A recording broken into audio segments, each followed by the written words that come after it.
From the top rope and the Great American Bash, I bid you all good evening, morning, afternoon, wherever you may be in this great land of ours or around the world. Welcome to the $55 million studio on the Pro Wrestle Machine. Whether you're a longtime fan reliving these monumental events or a newcomer eager to understand wrestling's rich history, you're in the right place. This episode is packed with insights, opinions, and a few surprises along the way. Let's get into this issue. Through the use of the Pro Wrestle Machine. August 23, 1999 Wrestling Observer Newsletter. WCW Road Wild Review, Njpw G1 Climax Results, plus tons more. By Dave Meltzer. 8 years ago, New Japan debuted a new summer concept, the G1 Climax Tournament, taking what at that time was a huge risk by running 3 consecutive nights at Tokyo Sumo Hall. In hindsight, that first tournament was both in and out of the ring one of the most important ones in wrestling history. Inside the ring, with so many of the wrestlers having literally career matches night after night, it became almost legendary, and the first experiment has become an annual huge money tradition for both the company and for insiders in Japan.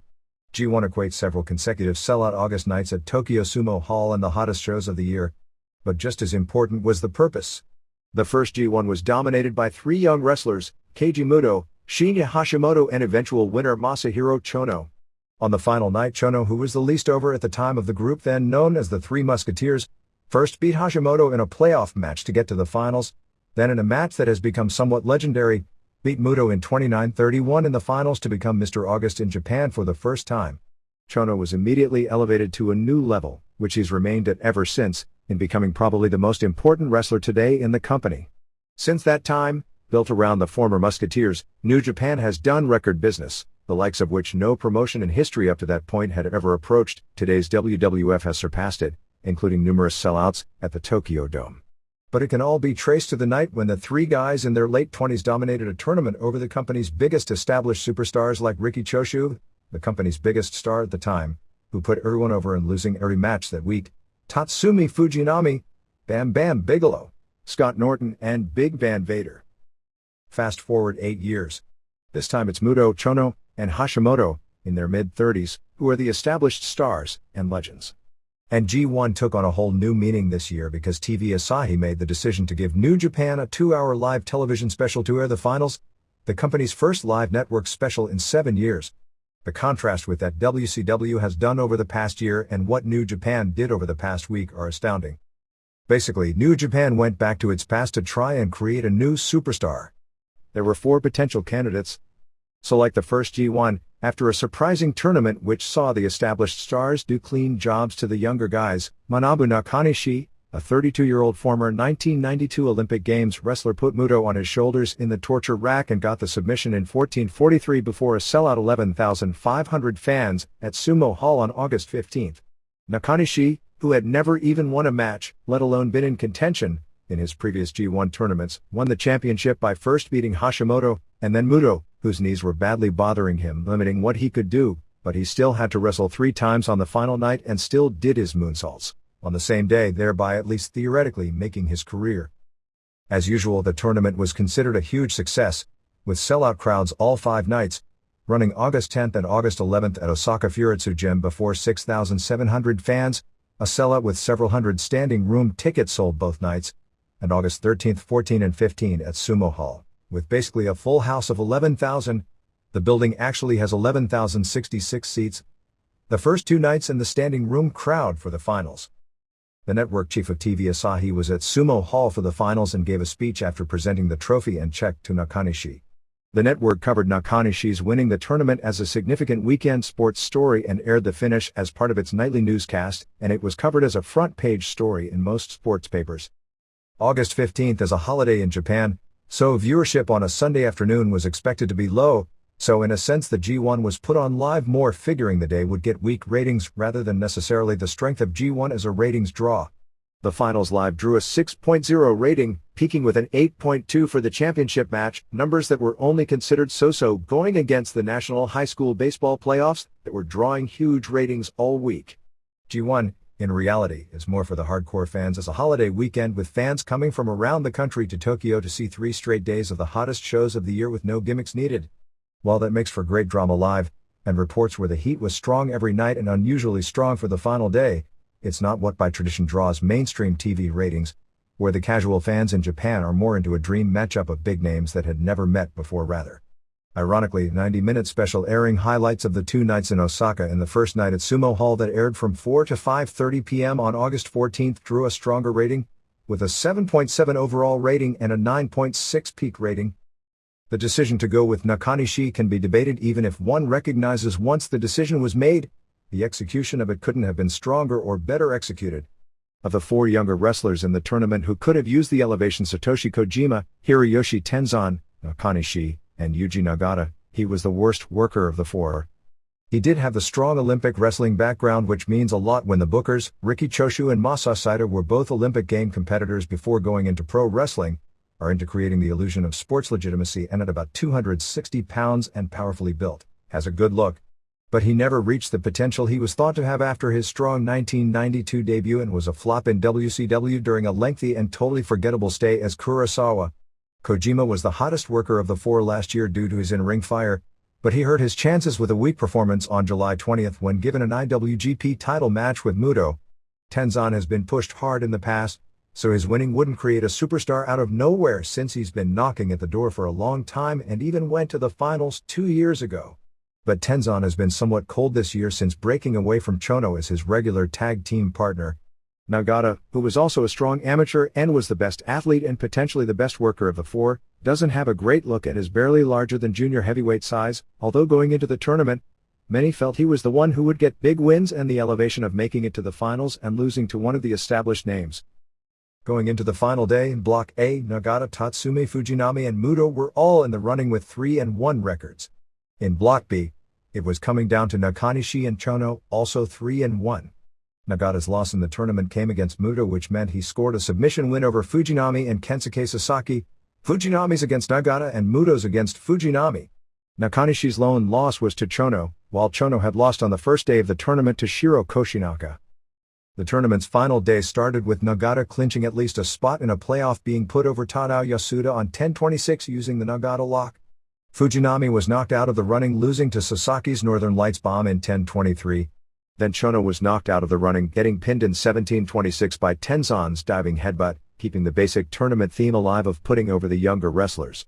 This left Muto versus Kojima, and with Muto having just beaten Kojima in Sapporo in the IWGP title match and Kojima having a poor tournament, only 1 win thus far, there probably was some expectation he'd be the spoiler and send Nagata to the finals, but it didn't happen, with Muto winning 11:40 with a figure 4 leglock. The final tournament match saw Nakanishi, who would have already clinched a playoff spot even with a loss since Chono had lost, facing Hashimoto, who had also had a disappointing tournament which would have been him the favorite. However, logic got in the way at this point, since the show had to end by 5:25 p.m. due to TV commitments, and a win by Hashimoto would have put Nakanishi, Tenzan, Chono and Shiro Koshinaka, who upped his tournament record to 3-2 with a forfeit win over Kazuo Yamazaki, who suffered a knee and spine injury the previous night and had been banged up with a myriad of injuries dating back a few months and wasn't himself during the tournament, all into a playoff to reach the finals, and time was running short. So Nakanishi used a knee submission hold at 15:22 to clinch a spot in the finals. This put Muto versus Nagata in a match where the winner would face Nakanishi, with Muto using the figure 4 leglock once again to win in 10:28. The difference in impact and interest in the finals as far as Nakanishi winning the tournament beating Muto as opposed to being Nagata was huge, so there really can't be a strong argument for putting Muto over here if the idea of the tournament was to create a new superstar. This all finished with Nakanishi making Muto submit to win the tournament. Chono announced the championship match and brought up the storyline of how Nakanishi was where he was in 1991 when he won the first G1 tournament. Actually, Chono going in was 5 years younger, far more over, and was a far better worker, but the basic idea of creating a new superstar and putting a young underdog over in the tournament was the same. Nakanishi and Nagata will challenge Michiyoshi Ohara and Tatsutoshi Goto for the IWGP Tag Team titles on August 28th at the Jingu Stadium show, and it would make sense to continue the momentum by booking a title change. This would probably lead to Muto versus Nakanishi for the IWGP Heavyweight title at a big show later in the year. So the final standings were Group A, Muto 5-1, Nagata 4-2, Fujinami 3-2, Sasaki 3-2, Kojima 1-4, Yasuda 0-5, and Group B, Nakanishi 4-1, Koshinaka 3-2, Tenzan 3-2, Chono 3-2, Hashimoto 2-3, Yamazaki 0-5. There were several different ideas bounced around after the show for next year's G1 tournament. Tentatively, Sumo Hall is booked for 3 days from August 11th to August 13th. There are thoughts of doing 2 days in Osaka before Sumo Hall, like this year, or maybe doing 1 day each in Sendai, Nagoya and Osaka before going to Sumo Hall. There was even talk of doing 2 G1 tournaments next year, because of the success the one annual tournament has gotten, with a spring tournament added, although I'd consider that a bad idea. The most ambitious idea, which seems out of the realm of possibility for a number of reasons, is to run the biggest tour ever, bringing in big names from around the world for a Y2K and 10th annual G1, running consecutive nights at the Dome stadiums in Sapporo, Fukuoka, Osaka, Nagoya, and Tokyo. After the tournament, New Japan announced the pairings for its annual tag team tournament tour, which will be from September 10th until September 23rd, with the finals at Tokyo Budokan Hall. The tournament, with a name change from Super Grade SG Tag League to Grade 1 G1 Tag League, will have Sasaki and Kazuyuki Fujita, Junji Hirata and Koshinaka, Norton and Muto, Meng and Hashimoto, Brian Johnston and Takashi Iizuka, Don Fry and Chono, Nagata and Nakanishi, Ohara and Goto, and Kojima and Tenzan.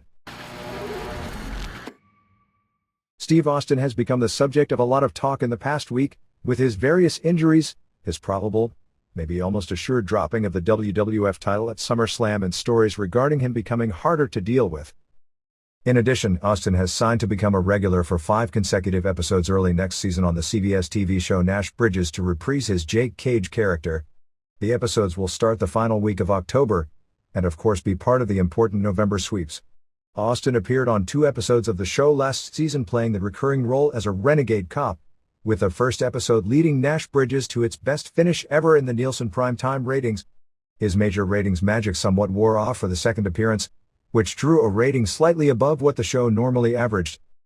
Austin has been out of action since July 27th, when he suffered a multitude of injuries, a badly bruised shin which it thought was feared to be broken and at first thought to be the worst of the injuries, a laceration of the chin and what turned out to be the most serious of the injuries, a torn TCL, the ligament in the back of the knee, taking a bump actually after the Raw taping ended, where he was supposed to go through the announcer's table with Hunter Hearst Helmsley, but he landed wrong and the table didn't break. Before the knee tear was diagnosed, it was believed Austin would only miss 1 weekend, but now he's expected to be out of action an indefinite period of time, possibly until the September 26th Unforgiven pay-per-view in Charlotte, with the exception of SummerSlam. Surgery was not recommended for the knee tear, but at least 1 month of serious rehab was suggested before he returns to action. Due to Austin's knee problem, what was originally scheduled as a singles match where Austin would drop the title to Triple H was turned into a 3-way with Mankind, coming off double knee surgery, added to the mix. According to WWF officials, it's a total roll the dice as to how much Austin's knee will be able to take at SummerSlam.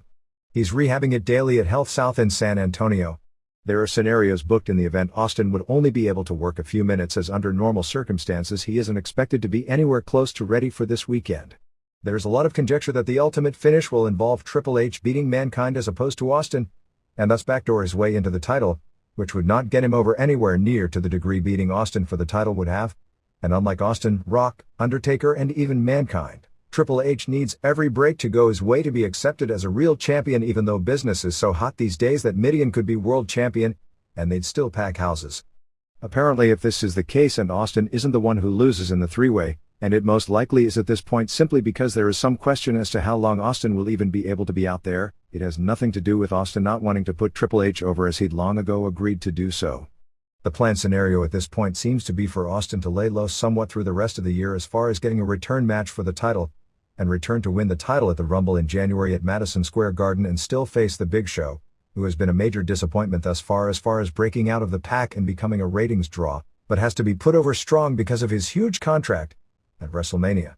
The nature of pro wrestling being what it is today, most all short-term as well as long-term scenarios change several times long before they get there, and it's also the nature of promotions to float false stories regarding finishes for the internet, Big Show winning King of the Ring, or the tease that Hogan was actually going to retire due to knee problems, both of which were planted by the promotions to make fans think the more obvious scenarios on both shows weren't going to happen. Still, with the injury and television commitments, Austin dropping the title and Helmsley being elevated does seem to make the most sense on the surface. There are still 2 other factors. The first was seeing Austin on television this week. There was no mention of a knee injury, so one can say they're keeping it quiet since it's not part of their storyline other than the excuse on one of the C shows 2 weeks ago for Austin missing house shows the first weekend he was off. But clearly, judging from how he was moving, his knee isn't as bad as Hogan's knee, which buckles with every step, but Hogan is still out there struggling his way through bad matches. There is also the Jesse Ventura factor. While anything is possible, Ventura has to come out of the scenarios as a babyface. They could do a post-match deal where Ventura decks a heel with a punch at the end, so he doesn't necessarily have to raise Austin's, or for that matter Mankind's, hand at the end, but it's still the best finish for the ultimate hometown big pop, although it doesn't appear on the surface to be the right finish for the short-term business needs of the WWF. As far as the notes last week regarding Austin refusing to work with Billy Gunn and Jeff Jarrett, while they are accurate, WWF officials claim linking the two names together creates an incorrect impression. Austin was scheduled to wrestle Gunn in a non-title match on the July 26th Raw in Cleveland. Austin, who was banged up the night before in the First Blood title match with Undertaker, came to TV and felt there was no storyline reason as to why he should face Gunn in a cold match, and nobody could give him a good enough storyline reason to change his mind the night after his big match with Undertaker, when Gunn was being prepared for Rock and not himself. He said he thought it would be better use of himself to just cut a promo and do that type of an angle, noting he was tired and beaten up from the previous performance. He didn't rule out working with Gunn if there was a storyline reason, and there are tentative plans at some point before the year is out for Austin to have a pay-per-view match against Gunn. Jarrett is another story. Austin did nix a planned program with Jarrett, with Austin believing Jarrett isn't over enough to where it would make sense for a guy in his position to work with him. The feeling within the company is that if Jarrett were to get over to the level the company wants him to be, that Austin might consider working with him at that point, although there are other mitigating factors. There is apparently personal animosity regarding Jarrett cutting a promo criticizing Austin's 316 moniker that was taken seriously, and he apparently has told people that he doesn't want to be the person who picks Jarrett up to a level he hasn't been able to attain. Even more, Austin, who is together in real life with Deborah, complained that he didn't want a wrestling angle to interfere with his real life, and didn't want to be in the position of not being able to hang around in places with Deborah because the two would be feuding on television. While some are describing this as Austin being more difficult to deal with, and the fact is that Austin has always watched his back politically, others are saying the three incidents, all coming at about the same time, aren't related, and while it looks to the outside like Austin is hard to deal with, the reality is he's considered the closest thing to a model employee of anyone in his position in the recent history of the WWF. With the dropping of the title and because of the injury, it was questionable at press time if Austin would even appear on the Raw show on August 23rd in Ames, Iowa, which is sold out, and August 24th in Kansas City for SmackDown's debut show, which may not sell out, which some are blaming on the aftermath of what happened on the previous show, although it will be close enough to full that it'll look full on television.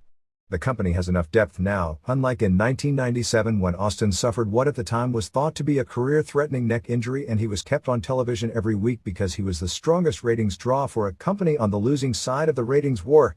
There is no definite date for his return to house shows, and the TV filming will limit his availability probably through mid-October.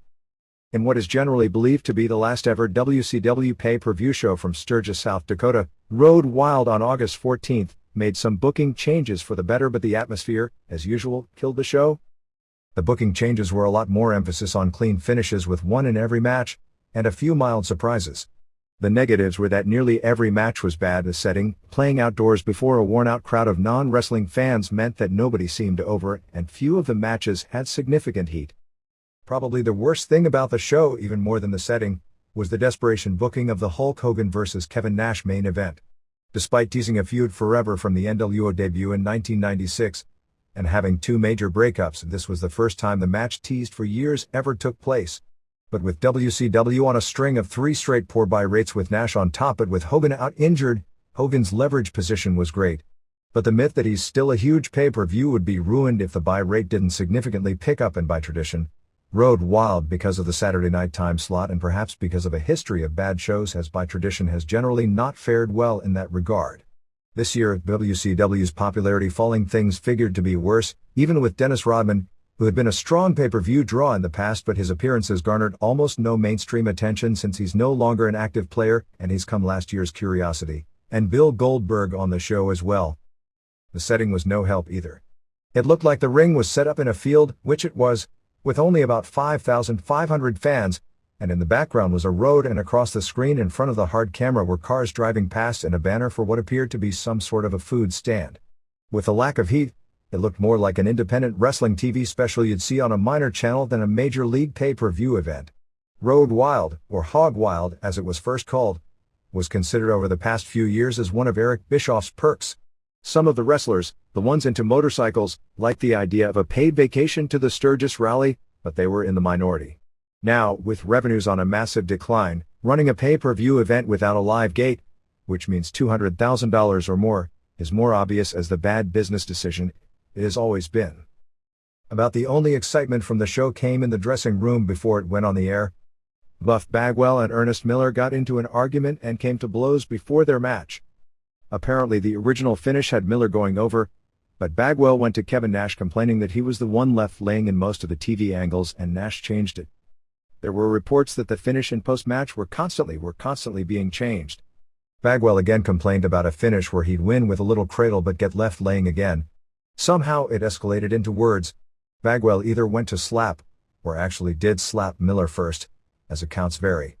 What doesn't vary is that Miller threw 2 solid punches to the mouth and cheek when they rolled to the ground, with Bagwell trying to tie Miller up to not get hit. While on the ground, Bagwell scraped up his elbow pretty bad.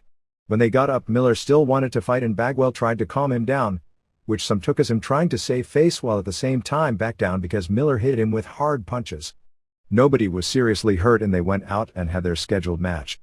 It was a bad match, but probably no worse than it would have been under the circumstances in the setting. Bagwell was punished by being taken off Nitro on August 16th, but there was some heat about a double standard because Miller wasn't punished, and in fact was protected because he was the only wrestler in the early matches on Nitro who didn't have to get laid out by Sid Vicious. There had been bad feelings between the two since Miller has natural heat because his TV persona resembles his real-life persona, and Miller was mad feeling Bagwell's interview in blackface was racist. 1. Rey Mysterio Jr., Oscar Gutierrez, and Billy Kidman, Peter Gruner, and Eddie Guerrero beat Vampiro, Ian Hodgkinson, and Insane Clown Posse, Violent J equals Joe Bruce, Shaggy 2 Dope equals Joey Ulster, in 12:22. Raven was at ringside.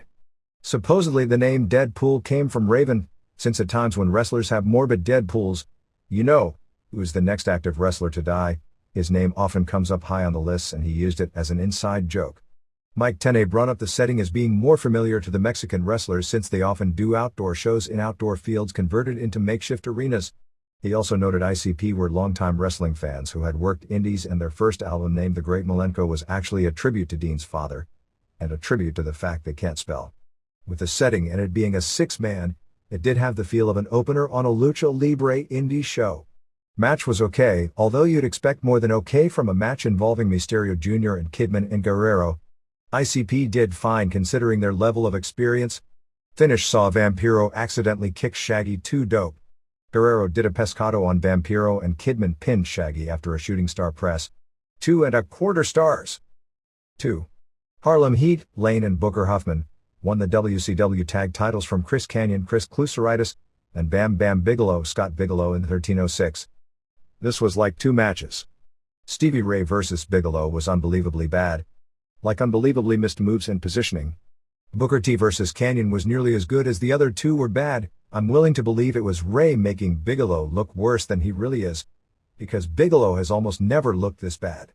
At one point Ray actually missed a clothesline, not a missed clothesline spot, but actually missed a clothesline. Bigelow got a mouse on his left eye, likely from an errant Ray blow, but the cameras would never shoot anywhere near it. Ray nearly pressed Kanyon overhead. He also nearly lost Bigelow doing a slam. Kanyon did a rocker dropper off the top rope, but then on the second one, T turned it into a power bomb. DDP showed up but wound up colliding with Bigelow. While this was going on, T climbed to the top rope and came off with a missile dropkick on Kanyon for the win. The Triad did mic work early to make sure the Sturgis crowd, which has had some racist crowd reactions in the past, reacted to them as the heels. 1 stars. 3. Perry Saturn, Perry Sotelo and Shane Douglas, Troy Martin, and Dean Malenko, Dean Simon, beat Barry Windham and Kurt Hennig and Bobby Duncombe Jr. in 10:57. They played rap as crap for the Cowboys entrance, but they still didn't get a big pop. Windham, who is deceptively tall, visually makes Malenko look like nothing when they are in the ring together. It's one of those matchups that's best left avoided, so WCW continues to do it. Kendall Windham interfered, hitting Malenko with a cowbell, however Saturn pinned Duncombe with the Death Valley driver. After the match, Saturn stomped on a cowboy hat last behind. 3/4 of a star. 4. Buff Bagwell, Marcus Bagwell, pinned Ernest Miller in 7:24. These two got the first real crowd heat of the show, largely due to Miller's inciting the crowd in the pre-match. It was all stalling and cheerleading early. Finish saw Sonny Ono accidentally hit Miller with his briefcase, and Bagwell did a totally messed up looking rolling reverse cradle for the pin. After the match, Miller kicked Bagwell and Ono took off his vest and began mimicking Bagwell doing bodybuilding poses. It would have been funny, except for some reason Ono just isn't funny. Bagwell had a pretty big cut on his elbow. Dud. 5. Chris Benoit pinned Diamond Dallas Page Falkenberg, in 12:14 to retain the U.S. title in a no DQ match. This was the only good match of the show. Page dominated early. Charles Robinson, who also refereed the Harlem Heat match, is back as an unbiased anonymous ref.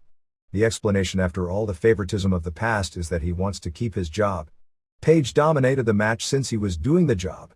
You have to give Page credit on this finish, as he really put Benoit over, not this laying down for a 3 count, making sure everyone knows it's a fluke and laying the younger guy out after and going back to the dressing saying, "Look, I'm a pro. I did a job." The crowd even got into it when Benoit made his comeback with 3 straight near falls off German suplexes. Benoit was on the top rope when Canyon interfered, throwing him off. Page hit a Uranage, but Page wound up colliding with Canyon. Bigelow also interfered. They showed Malenko, Saturn and Douglas watching on the monitor, but none of them came in to help Benoit even though it was 3-on-1. Bigelow came off the top with a splash on Benoit, but he kicked out. Bigelow's attempt to nail Benoit a second time backfired, and Benoit came off the top with a diving headbutt and scored the pin. 3.25 stars. 6. Sid Vicious pinned Sting Steve Borden in 10:40. Sid is now the 40-year-old Millennium Man. They were pushing the entire match how Sid has a winning streak that rivals Goldberg's old streak. And they wonder why people are sick of their announcers and their product.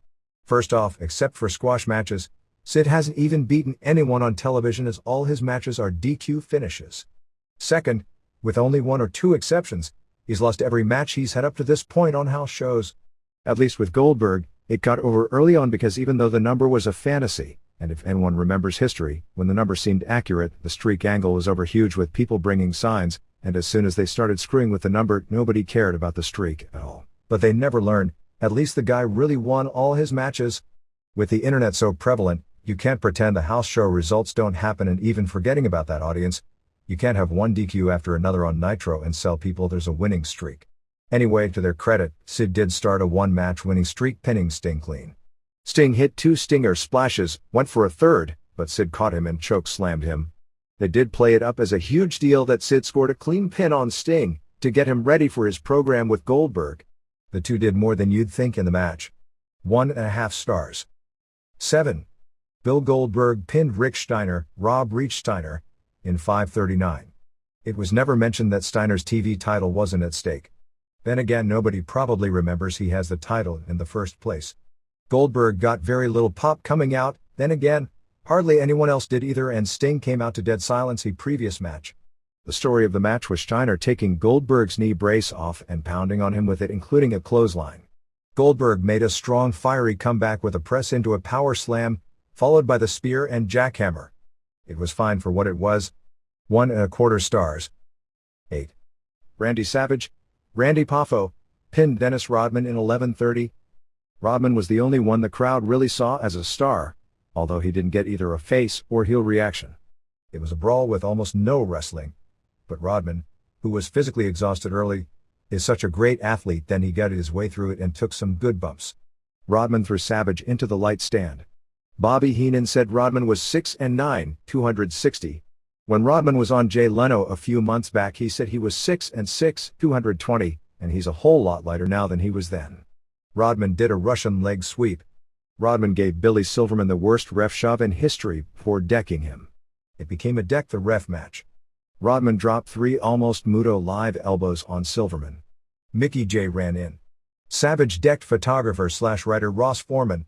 Remember 2 years ago when Rodman showed up in wrestling the first time, and even last year when there were like 100 photographers from every major publication at ringside, and this year there was only Ross Foreman. He hit Rodman with the camera. Savage decked Mickey J. Scott Dickinson ran into ref and he got decked. Savage took a bump over the top rope, which was risky, considering the state of his knees. They brawled backstage with the live crowd booing as they left. Savage speared Rodman into a garbage bin. He then threw a guy out of a portable toilet and locked Rodman in and knocked it over. Rodman came out looking none too happy. They got back in the ring. Rodman was supposed to clothesline ref Johnny Boone off the top. Well, sorta. He slipped on the top, jumped off the middle and was a little low on the clothesline, but what the hell, it was only Johnny Boone. Rodman put on the sleeper, that no doubt he learned from the late Paul Bosch. Gorgeous George came out. I don't know what happened to Carmen Electra, who was originally supposed to do this finish, and gave Savage a chain and Rodman a low blow. I guess that's what Rodman gets for raping her in that trailer. Savage hit him with a chain and Nick Patrick, who, if you're keeping score, was ref number 5, counted the pin. 1.25 stars. 9. Hulk Hogan, Terry Bollea, pinned Kevin Nash in the Loser Must Retire for at least 1 week match and retain the WCW title in 12/16. Hogan came out with the red and yellow. Tony Schiavone kept emphasizing the name Hulk Hogan as opposed to Hollywood Hogan. Hogan's left knee seemed real bad as he didn't want to put any weight on it. Nash dominated but didn't do much of anything. Hogan bladed, but for whatever reason didn't draw much blood. Finally Nash hit the jackknife but Hogan kicked out of the pin, and it was the same Superman comeback of old, only an older, more arthritic version. Hogan did the high boot and a leg drop and it was over. Dud. John Boyd, the verbose member of 2 of the most famous tag teams of the 70s and 80s, the Royal Kangaroos and later the Sheepherders, passed away on August 7th of an apparent heart attack at the age of 56. Known as Lord Jonathan Boyd, the native of Sydney, Australia held regional tag team titles around North America for most of the 70s with partner Norman Frederick Charles III as the Royal Kangaroos. After they split up, Boyd turned into a New Zealander for his second run with Luke Williams and later with Rip Morgan as the Sheepherders. He retired in 1989 after a 25-year ring career and had been living in Portland, Oregon, where he had the greatest success of his career working as a brash small tag team heel for promoter Don Owen. At the time of his death, he was working a day job as a salesman for A&B Towing Service in Portland and by night as a bouncer at Judy's Restaurant and Lounge. His funeral was held on August 14th and Charles, his longest-running tag team partner, flew in to deliver the eulogy. Boyd garnered tremendous heat nearly every territory he worked as a heel, despite being only 5'6" January 2nd but with a thick, blocky physique, largely because he was one of the best interviews in wrestling. His powerful voice ran down foes with such conviction and drew such heat it would almost make Jesse Ventura's delivery seem tepid. Boyd was creative on his interviews, starting out with entertaining poems before laying the verbal smackdown on his opponents. He was actually 2 entirely different performers during his career in North America. In the 70s, he had long hair and was something of a pretty boy character, carrying a boomerang as something of an updated version of the legendary Kangaroos tag team of 2 Australians who were scientific heels. Boyd was a good worker as a scientific heel, while his partner, Charles III, played the role of his goofy cousin who wasn't as good a wrestler but was a more vicious brawler along the lines of a roughhouse Fargo in Tennessee. In the 80s, with the Sheepherders, there was nothing scientific or pretty about Boyd. He got weirder, and stories about him outside the ring became legendary. Then billed from New Zealand, with Luke Williams playing the role that Charles previously had as the goofy cousin. Boyd shaved his head bald, making the scars from the years of blood matches in Oregon more noticeable, and being an ugly, very hated villain. The 2 had a strong run in Alabama as heel main eventers against the local homesteaders like the Fuller Brothers and Jimmy Golden, before going to Memphis for a program with the Fabulous Ones, Stan Lane and Steve Kieran, at a time when business was very strong. They went to San Antonio in 1983 for promoter Joe Blanchard, who had a weekly show on the USA Network, and booked the territory which was at the time the bloodiest territory in the country. Unfortunately, they were in the wrong place at the wrong time in many ways. Just as the run was getting going, Boyd was in a serious auto accident that destroyed his legs and was thought to be career-ending. While Boyd stuck around as a very good heel manager due to his strong promos, and 1 year later returned to the ring, the territory was falling apart due to the more flashy televised version of wrestling promoted by the competing Von Erichs, who as NWA members had access to more national stars like Ric Flair. The injury probably resulted in the worst break of Boyd's wrestling career, since Williams needed a partner and Butch Miller was brought back to North America. The original Kiwis and later Sheepherders, and the more famous version, were Williams, originally known as Sweet William, and Miller, originally known as Crazy Nick Carter, who gained their first North American fame in Calgary for Stu Hart back in 1974. They had a big run in Oregon in the late 70s as a wilder version of the Royal Kangaroos, who had become legendary in that part of the country. Roughly the time Miller returned home to New Zealand after the Oregon run, Boyd and Charles broke up the Royal Kangaroos, who were wrestling as the top heel tag team in Calgary when Boyd walked out in 1978, leaving Charles to team with the Cuban Assassin. The partnership as the new version of the Sheepherders became a natural, beginning in Alabama with a strong run and gaining even more attention with a hot feud with the Fabs in Memphis. While Boyd was injured and working as a manager and booker in Texas, Miller was brought back to team with Williams as the top area tag team combination. Eventually, when San Antonio was dying out, Williams and Miller left for Mid-South for their wild matches with the Fantastics, and later Florida, while Boyd, who recovered from his injuries well enough to do a limited brawling-style match, remained as booker and started teaming with larger younger Rip Morgan, trying to revive a dead San Antonio circuit by injecting greater and greater transfusions of blood, not realizing at that time that was bleeding the territory to death. As it turned out, the injury may have been, and you know what may have beens mean, even greater than he even recognized. If Boyd hadn't have been hurt, he and Williams would have remained the only Sheepherders, Miller never would have returned, and Boyd likely would have had some big years in the business working the WWF as the Bushwhackers. But who knows? Boyd and Morgan later went back to Memphis for a second run of the feud with the Fabulous Ones in 1985. Morgan ended up leaving for Crockett Territory as a so-called foreign mid-level team with Jack Victory, called at the time Jacko Victory. Boyd's last run in Memphis was briefly with Bigfoot, feuding with Jeff Jarrett and Billy Travis when they were the territory's top babyface tag team. Boyd returned to Oregon without a partner and finished his career working prelims for Owen through 1989. Born October 21, 1942 in Sydney, Australia, his name at birth was probably John Boyle since his brother is named Ernie Boyle, and his first ring name in Australia and the South Pacific was Pretty Boy, later Handsome Johnny Boyle, working for Jim Barnett's World Championship Wrestling starting in 1965, with a reputation as one of the better young scientific wrestlers when he first arrived in the United States in 1970. He arrived in Oregon as Lord Jonathan Boyd in 1971 as an Aussie heel who hated the state. He started as a single, but after a few months, Charles was brought in as his crazy cousin and the two became the lead heels in the promotion for a strong one-year run. Boyd held the Northwest singles title twice and tag title 4 times during that period, working against every top babyface in that part of the country, such as Dutch Savage, Lonnie before he was known as Moondog, Maine, Tony Bourne, Jimmy Snuka and Beauregard, and even a heel versus heel feud with the Von Steigers.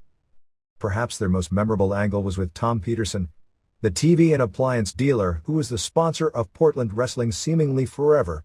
Peterson would bring appliances to the Portland Sports Arena every Saturday for the show and hawk them to late-night wrestling viewers on commercials done from the Sports Arena, the converted bowling alley that was the home of Portland wrestling. The Royal Kangaroos one Saturday night destroyed the television sets Peterson had brought.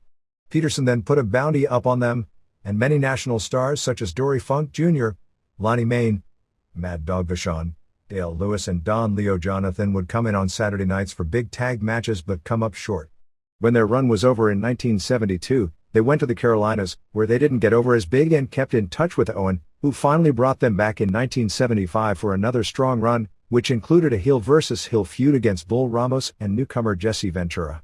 Ventura in his autobiography mentioned a night in Oregon, where he claimed Boyd tried to shoot on him and Ventura claimed he quickly taught Boyd a lesson. The Royal Kangaroos' biggest title and name value came with a 3-month run as San Francisco-based NWA World Tag Team Champions for Roy Shire in 1976, beating Pat Patterson and Tony Garea. Even with the strong interviews, the two didn't do well in a fading territory and were quickly replaced by the more flamboyant Valiant Brothers as the San Francisco territory was starting its descent into oblivion. But while one could say what if he didn't break his leg and they didn't call Butch back into the U.S., the other thing about it is, Jonathan Boyd probably would have made a pretty lousy bushwhacker. Lord Jonathan Boyd Career Title History. Source: Wrestling Title History's 3rd edition. NWA World Tag Team, California version, with Norman Frederick Charles III defeated Pat Patterson and Tony Garea September 18, 1976 San Francisco, lost to Jimmy and Johnny Valiant December 4, 1976 San Francisco. NWA Pacific Northwest Heavyweight, defeated Kurt Von Steiger July 31, 1971, lost to Dutch Savage October 24, 1971, defeated Dutch Savage November 28, 1971, lost to Dutch Savage December 28, 1971. NWA Georgia TV, defeated Ray Candy September 1979, lost to Ray Candy September 14, 1979 Atlanta.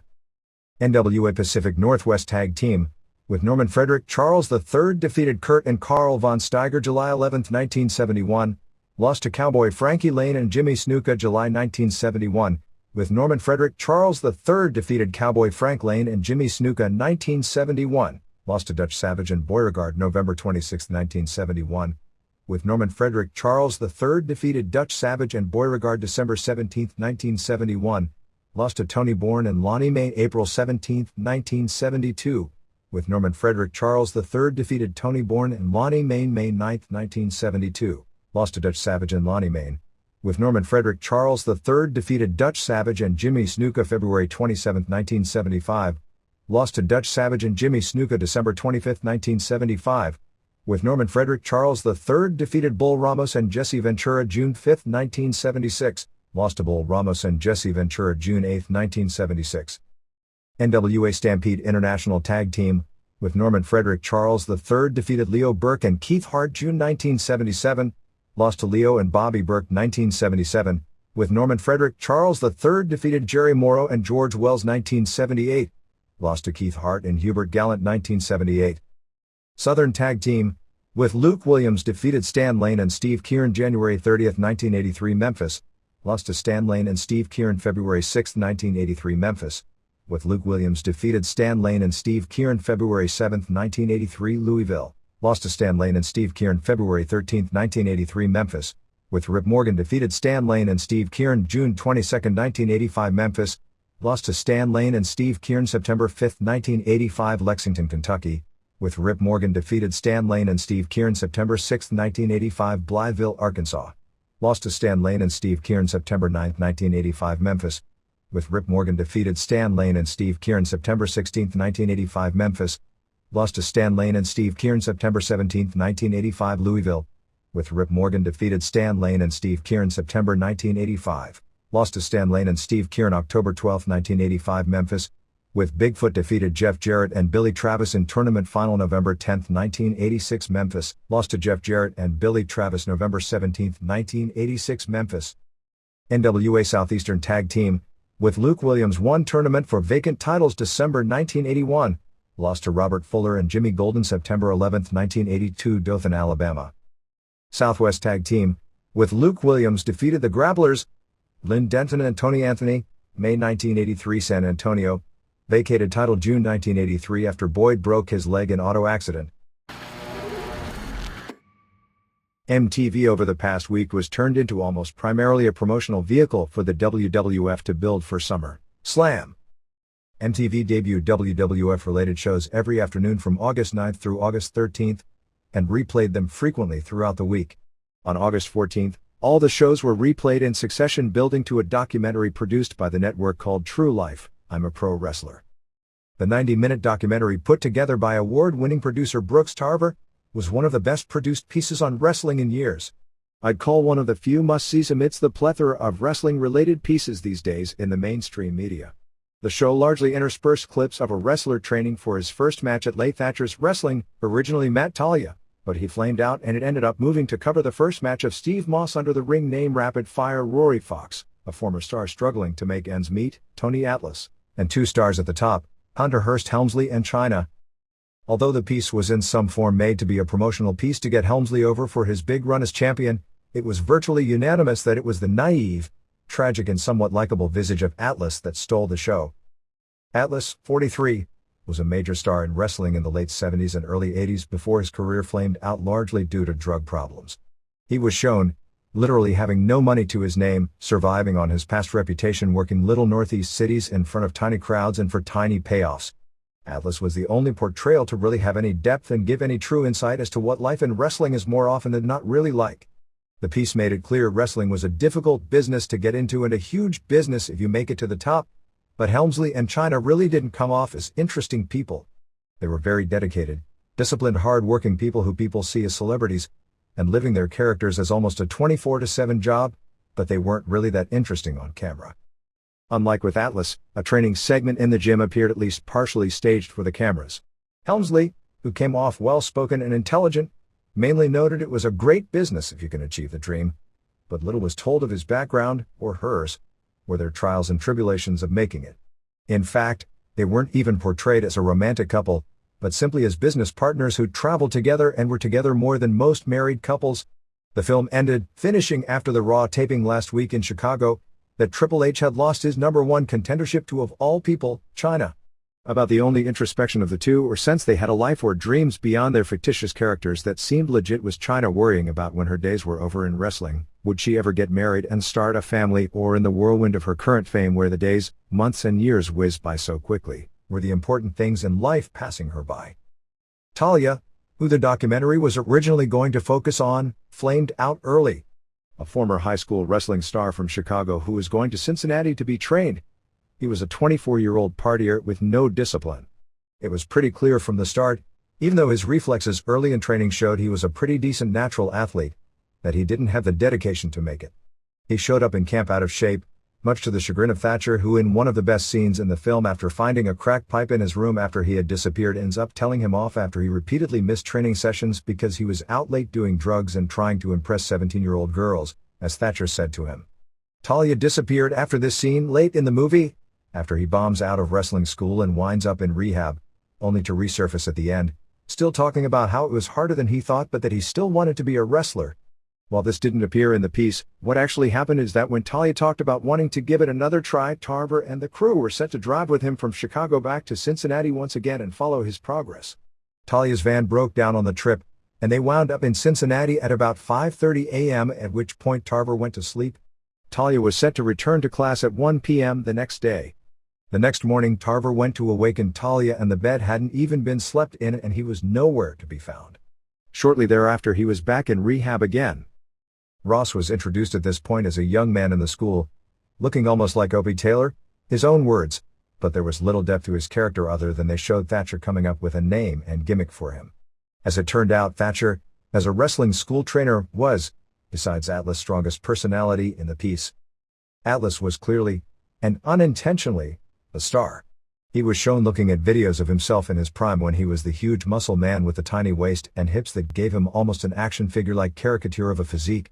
On that 1980 tape, he was the rising superstar that Hulk Hogan was putting over in Madison Square Garden, and almost somber and tearful at what he once was and what he turned into. Still huge and powerful, he was doing reps with 405 pounds on the bench, something few men in the world in their 40s could do.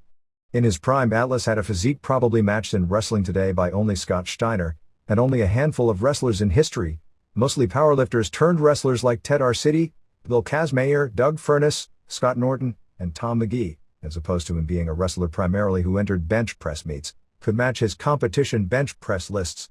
But once you got past the physique, there was nothing to the package. He said all he had left from his glory days was some of his size and his power. He talked about how steroids, the only reference to them in the documentary, which shows the depth they went into when it comes to talking with China, and marijuana had ruined his life, and hinted of his use of stronger drugs without directly saying them.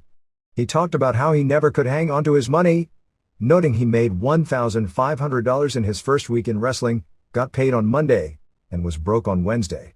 He claimed to have made $100,000 per year from 1975 and 85, while Atlas was a big star in wrestling most of that period and probably did top $100,000 in his best year, which was really huge money in wrestling in that era. I'd suggest that was slightly exaggerated, but saved none of it and was broke living in an apartment with 10 people in one bedroom when he tried to slit his wrists in the 80s after his fall from the top.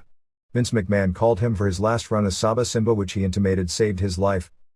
The film shows Atlas having problems with a local promoter, James St. Jean, of the Eastern Wrestling Alliance in Lewiston, Maine, who comes off as the big villain of the show.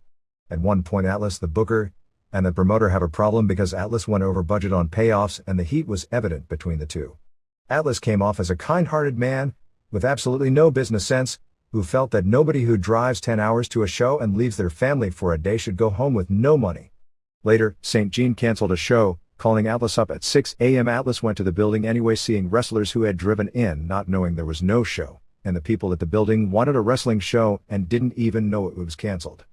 Atlas went to his apartment, scurrying around for money he'd hidden away, but forgot where he hid it, finally coming up with the last $180 he had to his name. He went back, gave it to the ring crew to set up the ring and figured he'd pay the wrestlers off the gate. St. Jean found out Atlas was going on with the show, contacted the main commission, and since Atlas didn't have a promoter's license, and couldn't get a temporary one or use one from another promoter, the commission wouldn't allow the show to go on. St. Jean was shown in an interview saying how he wanted to be a promoter who would clean up the stench of wrestling promoters by working honorably, and then contrasted it by playing, over and over, a tape of him that he left on Atlas' answering machine almost cackling as he told Atlas how he called the commission and Atlas wouldn't be able to run his show. Atlas' naivety came forth with his next idea for a gimmick. Atlas wanted to do what was called in the piece, a shoot match. It wasn't exactly a shoot. What it turned out to be was a match against a local China-like woman bodybuilder called Master Sandy. Atlas instructed her to punch him in the face as hard as she could and basically shoot on him and he'd take it, figuring somehow that to be a great gimmick that would resurrect his dying career and the two could take the act on the road.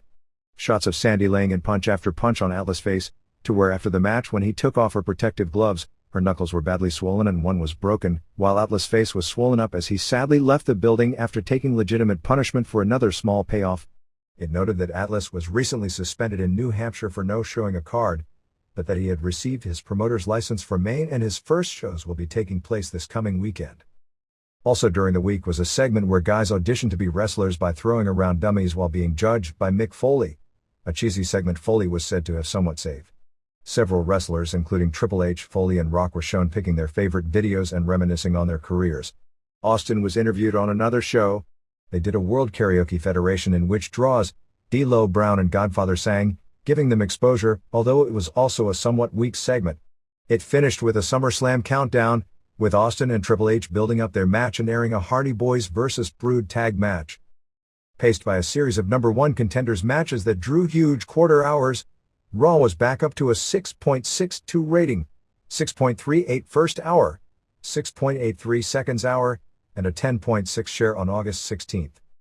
Nitro, which was doubled in 6 of the 8 head-to-head quarters, finished with a 3.28 rating, 3.78 first hour, 2.89 seconds hour, 3.18 third hour, and a 5.4 share. Over the head-to-head 2 hours and 6 minutes, Raw did a 6.58 rating to Nitro's 3.04. WWF first drew a monstrous 7.27 quarter, which featured both the China vs. Triple H match along with the Jericho confrontation of Undertaker and Big Show. The Mankind vs. China match drew a 7.10 rating, while the Mankind vs. Triple H match drew a 6.13 final quarter, and the Overrun, which went unopposed in the final 3 minutes, grew to a 7.13.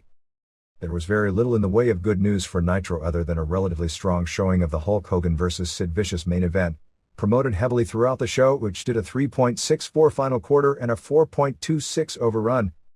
The 2 quarters that Raw didn't double Nitro were the second quarter, Road Dogg vs. Snow and beginning of Undertaker/Show with Jericho segment against Page vs. Kidman, which was a 5.7 to 3.2 margin, and the final quarter.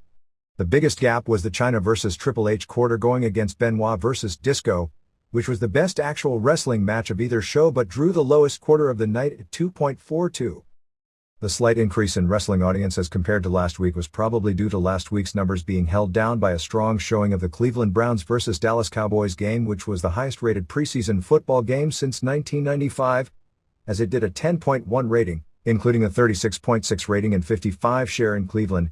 It was the first game of the new Browns, and a 21.1 rating and 32 share in Dallas. There was a story reported on the George Michael Sports Machine as strictly a rumor, and as best we can tell there is zero substance to it at all, that the NFL and/or ABC had offered $100 million to Vince McMahon to move Raw from Monday but that McMahon had turned it down. The story sounds ludicrous on the surface, but it's amazing it got so far as to actually be broadcast on a television show even with the caveat that it was strictly a rumor, but just being reported gave it enough credibility that some talk show hosts this week were discussing it as fact. Even though Raw does phenomenal numbers, the audience for Raw is still significantly lower than most prime-time network shows on Monday nights. While Raw will have some negative impact on Monday Night Football ratings this season, as both Raw and Nitro had last season, it's still only a very minor impact, and shows like Everybody Loves Raymond and Ally McBeal still draw far more of a mainstream audience. Raw did draw more teenage males on August 9th than the preseason NFL game and did draw more 18 and 34 males on August 2nd, but much fewer viewers overall than the David Duval-Tiger Woods golf match. The closest thing to good news for WCW and this really is a stretch to relate it to WCW other than the company did promote it heavily, was the movie First Daughter on TBS, in which DDP had a significant role and worked hard on promotion for it, was the most watched movie in the history of the station, drawing a 6.89 rating and 12.0 share for the first run, climaxing with an 8.24 rating for the movie's conclusion, from 8 and 10 p.m., and followed with a 3.82 rating and 7.0 share for the replay. For the weekend of August 14 and 15, Livewire did a 2.3 rating, which is higher than usual. Superstars did a 2.1 and Sunday Night Heat did a 4.45 rating. It should be noted that Pacific Blue did a 2.3 rating this week against much tougher competition than the previous 2 weeks, where Shawn Michaels' appearance gave the show consecutive 2.2 ratings, which again points out Michaels meant absolutely nothing as a ratings draw for that show. WCW Saturday Night drew a 1.5 rating, which is terrible, since it was the lowest rated show of the afternoon or evening on TBS. Thunder on August 12 for a tape show was actually up slightly to a 2.89 rating. We also got a market-by-market breakdown for the ratings of Nitro on July 26, which did a 3.43 rating nationally, headlined by Hogan and Sting vs. Nash and Vicious. As you can see, WCW interest varies greatly market by market. Atlanta did a 5.3, Baltimore a 4.0, Birmingham a 6.1, Boston a 1.8, Charlotte a 5.1, Chicago a 3.4, Cincinnati a 2.4, Cleveland 1.4, Columbus, Ohio 3.1, Dallas 3.3, Denver 1.8, Detroit 4.3, Greensboro 5.3, Houston 4.5, Indianapolis 4.4, Jacksonville 5.4, Kansas City 3.2, Las Vegas 5.8, Los Angeles 1.9, Memphis 9.6, Miami 3.2, Milwaukee 3.9, Minneapolis 4.4, Nashville 3.9, New Orleans 3.3, New York 4.4, Norfolk 3.6, Oklahoma City 5.1, Orlando 3.5, Philadelphia 4.0, Phoenix 0.9, Pittsburgh 4.1, Portland, Oregon 3.6, Providence 2.6, Raleigh 4.2, Sacramento 3.3, Salt Lake City 1.1, San Antonio 5.0, San Diego 2.0, San Francisco/San Jose 1.8, Seattle 1.9, St. Louis 5.2, Tampa 4.1, Washington 3.3 and West Palm Beach 4.9. New Japan G1 Climax Tournament History, all finals at Tokyo Sumo Hall August 11, 1991, Masahiro Chono pinned Keiji Muto 29-03. August 12, 1992, Masahiro Chono pinned Rick Rude. Tournament was also for the vacant NWA World Heavyweight title, 29-44.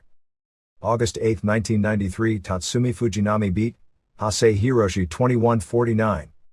August 7, 1994, Masahiro Chono beat Power Warrior Kensuke Sasaki, 21-15. August 15, 1995, Keiji Muto pinned Shinya Hashimoto 24-08. August 6, 1996, Riki Choshu pinned Masahiro Chono 13-45. August 3, 1997, Kensuke Sasaki pinned Hiroyoshi Tenzan 8-09. August 2, 1998, Shinya Hashimoto pinned Kazuo Yamazaki 15-34. August 15, 1999, Manabu Nakanishi beat Keiji Muto 14-43. Japanese television rundown. July 24, New Japan. 1. Kengo Kimura and Shiro Koshinaka beat Masahiro Chono and Michael Wallstreet in 4:07. This was to give Kimura and Koshinaka a television win before their IWGP Tag Team title match, which actually took place a few days before this aired. It was more like an American TV match, with Wallstreet as the jobber taking a double-team butt bump/leg lariat combination, a double-team power bomb leading to Koshinaka pinning him after a butt bump off the top rope. 3/4 stars. 2. Jushin Liger and El Samurai beat Koji Kanemoto and Dr. Wagner Jr. in 13:05. Fast-paced, really good match, carried by Kanemoto, who was the best of the four. Wagner did some great mat work. Finally, Liger pinned Wagner after a running Liger bomb. 3.5 stars. 3. Tatsumi Fujinami and Yuji Nagata beat Keiji Muto and Hiro Saito in 14:32. Slow and uneventful early, but it picked up and turned into a good match at the end. Everyone was fine, except Fujinami, who knows what to do but physically is a step off on doing a lot of it. Finally, Fujinami got the figure 4 on Saito while Nagata kept Muto at bay by locking him into the Nagata lock. 2.5 stars, 4. Shinya Hashimoto and Meng and Kensuke Sasaki beat Scott Norton and Hiroyoshi Tenzan and Satoshi Kojima in 1607. Good match ending when Meng pinned Tenzan after the Tongan death grip, which they also called the Nadawa Claw.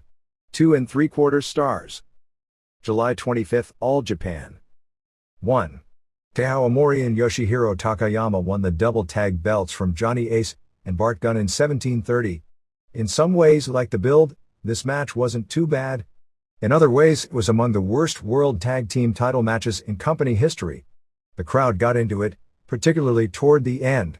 The wrestling and transitions were unbelievably bad. With the exception of Omori, who is only decent as individual performers, they were all out there lost. Ace and Gunn try a lot of hot moves but look clumsy in the majority of them. Takayama is getting better, but a lot of his offense, in particular his chops, look awful. The wrestling was bad. A lot of messed up double team moves. But there were a lot of near falls that the crowd got into. Takayama hit Gunn with a leg drop Hogan, followed by Omori hitting him with a bomb's way, Ray Stevens, and then Omori used the axe bomber, Hogan, on Gunn for the pin. This match pretty well exposed that the previous great matches Omori and Takayama have had on television were just about completely the work of their opponents. 1.5 stars. July 31st, New Japan. The show opened with a clip of a match with Chono and NWO Sting versus Fujinami and Hashimoto, and Chono brought Wall Street in as referee and told Masao Hattori to leave. The entire scene was more reminiscent of US wrestling than Japanese wrestling. It was funny to see Wall Street in a ref shirt counting Hattori and telling him to leave. The minute the match started, Wall Street was helping Aristris and the New Japan guys like Sasaki hit the ring. They cut to the finish, which saw Wall Street's attempt to help NWO Sting backfire, and he was pinned while Hattori ran in and made the count. Time will tell if New Japan going down the American road is good or bad for business. 1. Atani and Takaiwa won the IWGP Junior Tag titles from Liger and Sasuke in 1631, most of which aired. One of the better matches of the year.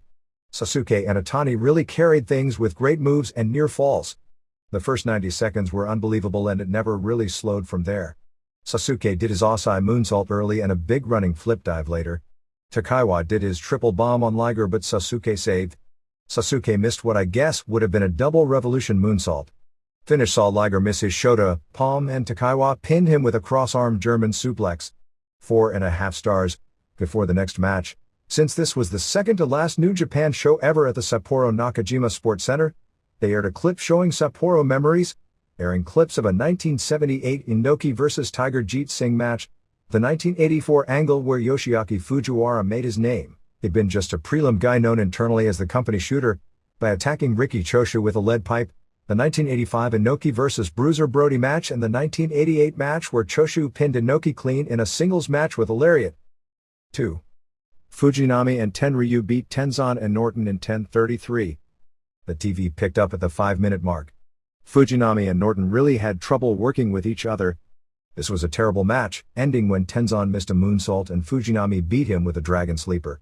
Dud. 3.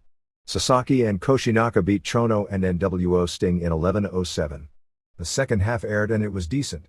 Akira interfered several times, including screwing up and hitting NWO Sting. Finish saw Sasaki clothesline Akira and then NWO Sting for the pin. 1.75 stars. 4. Muto beat Kojima in 23:10 to retain the IWGP Heavyweight title. The final 11 minutes aired on television. A huge disappointment for a world title match on a big show. It was slow-paced. The crowd was into it, though. They were trading spots with Kojima doing lariats and Muto with dropkicks to the knee. Finally Muto delivered a dragon screw off the apron and kept dropkicking the knee, including one on the floor and another off the top rope. Muto tried a backwards dropkick, a move Satoru Sayama used in the early 80s and that Jinsei Shinzaki uses today, but really didn't hit it well. Then put on the figure 4 for the tap out. This match really hurt Kojima's stock. 2 stars. August 1st, All Japan. 1. Mitsuharu Misawa retained the Triple Crown, pinning Toshiaki Kawada in 21:58. This was yet another amazing match of what has to be the in-ring feud of the decade. It was so weird watching Misawa in this match as every step he takes looks painful. He moves so slow and it looks like his career should be over. He was reminiscent of Terry Funk 10 years ago in that when you see him walk with the bad knees you almost feel sad that he's going to embarrass his name by performing, and then he goes out and gives you a match of the year anyway. And this was pretty close to that. It was one of the 3 or 4 best matches of the year, mainly because they beat the hell out of each other rather than did a lot of moves. But the stiffness and comebacks were awesome. Misawa was killing him with elbows early and Kawada was coming back stiff, but Misawa didn't even bump. Kawada used brutal high kicks. Misawa did his elbow suicida and tried a tiger driver off the apron, but Kawada reversed it into a backdrop onto the floor. Kawada was killing him with kicks to the head and then hit the stiffest knee drop I can ever recall to the side of the head. The fans were quiet at this point, perhaps stunned by the stiffness and not knowing how to react. Kawada finally dropped Misawa on his head at 13:30, which was the sign for the crowd to get into it. It was basically the hard kicks by Kawada and the hard elbows by Misawa. Misawa dropped Kawada with a German suplex on his head, but Kawada got up and hit yet another high kick, followed by a brainbuster and a power bomb for near falls. They teased the big spot where Kawada beat Misawa in January. As Kawada went for a power bomb, Misawa went to turn it into a Frankensteiner, but Kawada blocked it as Misawa was going through and was about to drop him on his head when Misawa pulled the move off at the last second. Misawa did a rolling elbow and tiger suplex for near falls. Kawada's selling at this point was incredible. Kawada came back with low kicks like in Muay Thai, but Misawa came back with elbows, German suplex and a tiger driver, dropping Kawada on the side of his head. Misawa acted as if he was going to do a running elbow, but the ref stopped him since Kawada didn't get up, and ordered Misawa to go for the pin and got the 3, which was a strange finish in that it wasn't the perfect choreographed time for the finish, but a great finish to make it seem like Kawada was legitimately knocked out and this was a real fight that had ended. 4.5 stars. August 7th, New Japan. 1. Kashin won a 10-man junior heavyweight battle royal in 10:19. Kashin and Atani were the final 2 left in a pinfall or submission elimination battle royal, with Atani going for the dragon suplex and Kashin reversing it into an armbar for the submission. Most Japanese battle royals are horrible, but this was pretty. Most of the early focus was beating the hell out of the 2 newcomers, Wataru Inoue and Katsuyori Shibata, who got their chests chopped raw. Once it got down to the final 2, they did some nice spots. 3 stars. 2. Michiyoshi Ohara and Tatsutoshi Goto retained the IWGP Tag titles, beating Kengo Kimura and Shiro Koshinaka in 10:31. Typical New Japan match with a slot start and the strong finish with near falls. Crowd got into the finish a lot, ending when Goto pinned Kimura. 3.25 stars. 3. Atsushi Onita and Masahiro Chono and Akira beat Keiji Muto and Hiroyoshi Tenzan and Hiro Saito in 13:11. This was pretty much a story match to build up the Nita vs. Muta match at Jingu Stadium. Before the match started, there was a wall of New Japan guys, led by Tatsumi Fujinami, blocking the ring because they didn't want Onita to wrestle. It wasn't like there was a big brawl or anything, as Fujinami eventually just let him through. Fans were totally into Chono as a babyface and into Onita as a hot gimmick. The focus was Onita, who would tag in and tag out without ever making contact. They did a good job of protecting Onita, who actually can't wrestle, and Akira worked most of the match, and he's a very good underrated worker, so he carried it well. Onita brawled with Saito in the crowd. Finally, Onita and Muto went at it. Muto hit the power elbow, but Akira and Chono hit the ring and softened up Muto, and Onita brawled with him outside the ring. Onita used a chair on Muto and took him outside and rammed him into the wall. Saito hit a senton off the top on Akira and climbed to the top for a second one. At this point, Onita hit both Tenzan and Saito with chair shots, knocking Saito off the top rope. In the ring, Muto went for the figure 4 on Onita, but he blue-green mist in his eyes and Akira pinned Saito with a splash off the top. Onita also blew the mist at Tenzan after the match, and Muto was staggering around as if he was blinded. Basically all the stars in the match were for Akira because nobody else did that much. 2.5 stars. After the match, Onita attacked the TV announcer and stomped and slapped him around backstage. The show ended with a weird American-like angle, not really even WW Fish, but more 80s Florida under Kevin Sullivan, like the time Mark Lewin came from the sea. Onita was with the TV announcer on a bridge. I was afraid he'd jump in a polluted river with open wounds and nearly kill himself. He did that years ago and it almost ended his career to all the infections, but I guess that only makes him more hardcore. As it turned out, Onita is doing this interview, and in the background you hear loud thunder. It was like a cheaply done horror movie skit. You hear the sound of rain, but there is no rain. Eventually Onita started praying and you hear the loud thunder and there was an explosion. At this point Onita in ninja makeup, climbed up the bridge as if he was coming from the river and was laughing really sinister. Nita blew mist and kept laughing and put his hand on his face, smearing his face paint on it, and then put his hand and pie-faced the announcer, so he had the makeup smeared on his face. Very weird to see this on a New Japan TV show. Time will tell about this direction. Mexico. The August 20th Arena Mexico show is one of the biggest of the year, called El Juicio Final, with the battle for the Mr. Njpw name as the main event. Even though the angle was shot weeks ago, they weren't able to do the match until this week because Njpw had a prior commitment to the Mil Mascaras Japanese tour. They also have Gigante Silva and Brazo de Plata and Emilio Charles Jr. versus Gigante Kurgan and Apollo Dantes and Cien Caras and Mascara Ano 2000 and Atlantis and El Hijo del Santo and Negro Casas versus Villano Tercero and Dr. Wagner Jr. and Pierroth Jr. plus a 10-man elimination tag with the younger wrestlers. It should draw well with the name gimmick on top. The gimmick of Silva, who is a draw in Mexico versus Kurgan, plus Santo in with name wrestlers and the EMLL elimination tags, called Torneo Cibernetico matches, are usually the best wrestling matches in the promotion. El Santo's picture is on millions of Mexican National Lottery tickets. AAA on August 16th in Leon had an 8-woman cage match where the last one out would lose her hair or mask with Churchital Hamada, La Fugitiva, La Cola Diabolica, Miss Janeth, Rossi Moreno, Alda Moreno, and Venus. Mocho Cota, who looks to be about 1,000,000 years old, has returned as a top heel for AAA.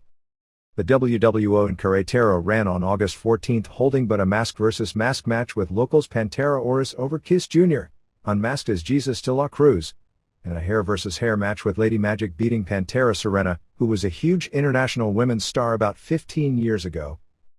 August 13th Arena Mexico drew an estimated 9,000 with Silva and Charles and Casas beat Mascara 2000 and Universo 2000 and Salvaje and Scorpio Jr. in 641 when Silva was fouled for the DQ in a negative star main event.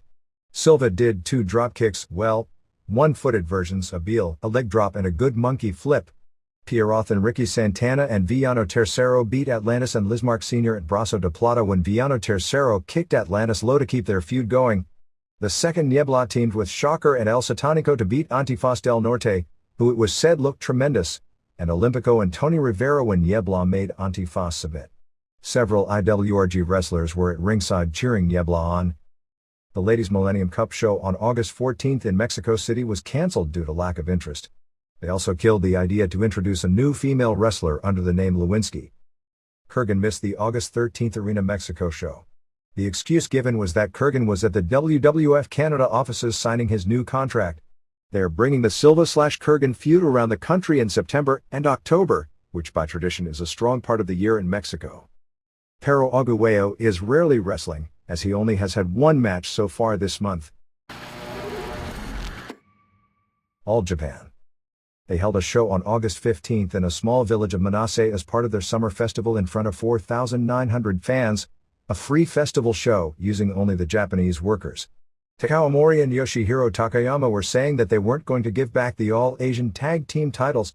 It's an angle building up their title defense against Mitsuharu Misawa and Yoshinari Ogawa on August 25th since Misawa's company president said since they won the PWF International and World belts that they'd vacate the mid-card All-Asian belts. They held tryouts this past week with 23 people auditioning for the school and 6 being picked. The most interesting name that is training is Kazuhiro Takafuji, who is a champion powerlifter, but at 31, is very old to be learning to wrestle. New Japan. Notes on the remainder of the G1 matches from the past week. On August 11th in Osaka, Kensuke Sasaki pinned Satoshi Kojima in 13:05 after a lariat. Tatsumi Fujinami beat Tadao Yasuda in 3:29 with a crooked head scissor submission. There was a story to this as Fujinami broke the record for the quickest win in G1 history, breaking the mark set by Riki Choshu in 1994 when he beat Masahiro Chono in 3:47. Keiji Muto beat Yuji Nagata in 21:11 with the armbar submission in a real good match.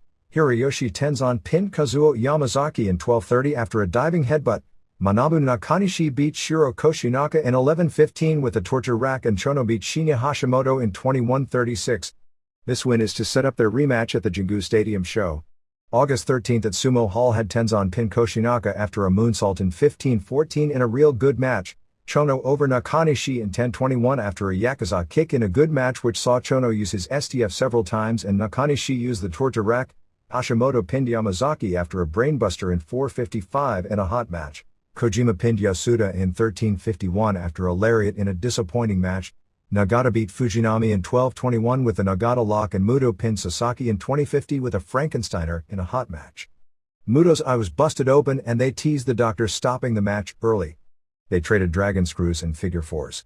Sasaki debuted a lariat to the knee to set up the scorpion deathlock near the finish before Muto hit the Frankensteiner out of nowhere for the pin. August 14th at Sumo Hall saw Muto beat Yasuda in 6:25 with an armbar submission in a good match. Fujinami beat Kojima with the Dragon Sleeper in 13:10. Nagata beat Sasaki in 14:43 with an armbar submission in a good match. Nakanishi beat Tenzan with a torture rack in 15:40 in what was said to be a really exciting match. Chono beat Yamazaki in 10:18 with the SDF, and Koshinaka beat Hashimoto in 13:47 with an ankle lock in a good main event. The lineup for the tag team tournament, which includes Scott Norton and Meng from WCW, indicates the relationship is at least still ongoing. It appears they are going to build to a tag team program with Chono and Don Fry versus Muto and Norton. The magazines this week were loaded with photos of Kimo, who even made one cover, which is very rare for a foreigner, particularly a foreigner who has done very few pro wrestling matches. No date has been announced for his start, but one would think it would be October 11th at the Tokyo Dome. Other Japan notes. August 15th was a huge day for wrestling in Tokyo. Besides the G1 finals at Sumo Hall, there were noon and evening major women's shows at Korakuen Hall. Due to the different starting times, AJW at noon, New Japan at 3 and GIA at 6:30, there were actually some fans who attended all three shows. AJW finished its Grand Prix tournament on August 15th with Manami Toyota winning for a record fourth time. Previous wins were 1990, 1995 and 1998. And also became the first woman ever to win it in consecutive years. She had to wrestle 5 matches on the final night, which must be some sort of a record. Yumiko Hata won the round robin with 15 points, while Toyota, Momoe Nakanishi and Kaoru Ito all tied for second with 9 points. They did a series of matches with Toyota, Nakanishi and Ito, which would go on until one wrestler won 2 consecutive matches. Nakanishi beat Toyota first, then Ito beat Nakanishi quickly. Toyota pinned Ito quickly, and finally Toyota pinned Nakanishi. This set up the Hata vs. Toyota final, with Toyota getting a pin by turning Hata's pyramid driver into a cradle in 1845.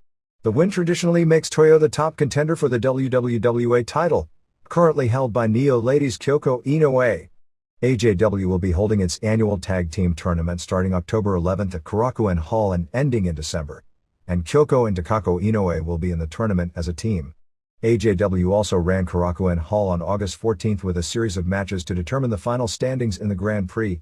Nakanishi went to a 30-minute draw with Kumiko Maekawa, followed by Takako Inoue going to a 30-minute draw with Nani Takahashi. Takako won. She'd have gone into the playoff, and Toyota pinned Ito in 17-17. Actually, if Ito had won or drawn with Toyota, she'd have faced Hata in the finals.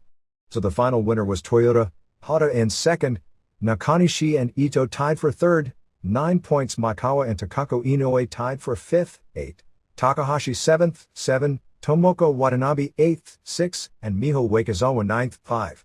Watanabe is out of action with a knee injury which came last week when she caught Toyota doing the plancha off the light stand, and had surgery and will be out about 5 weeks.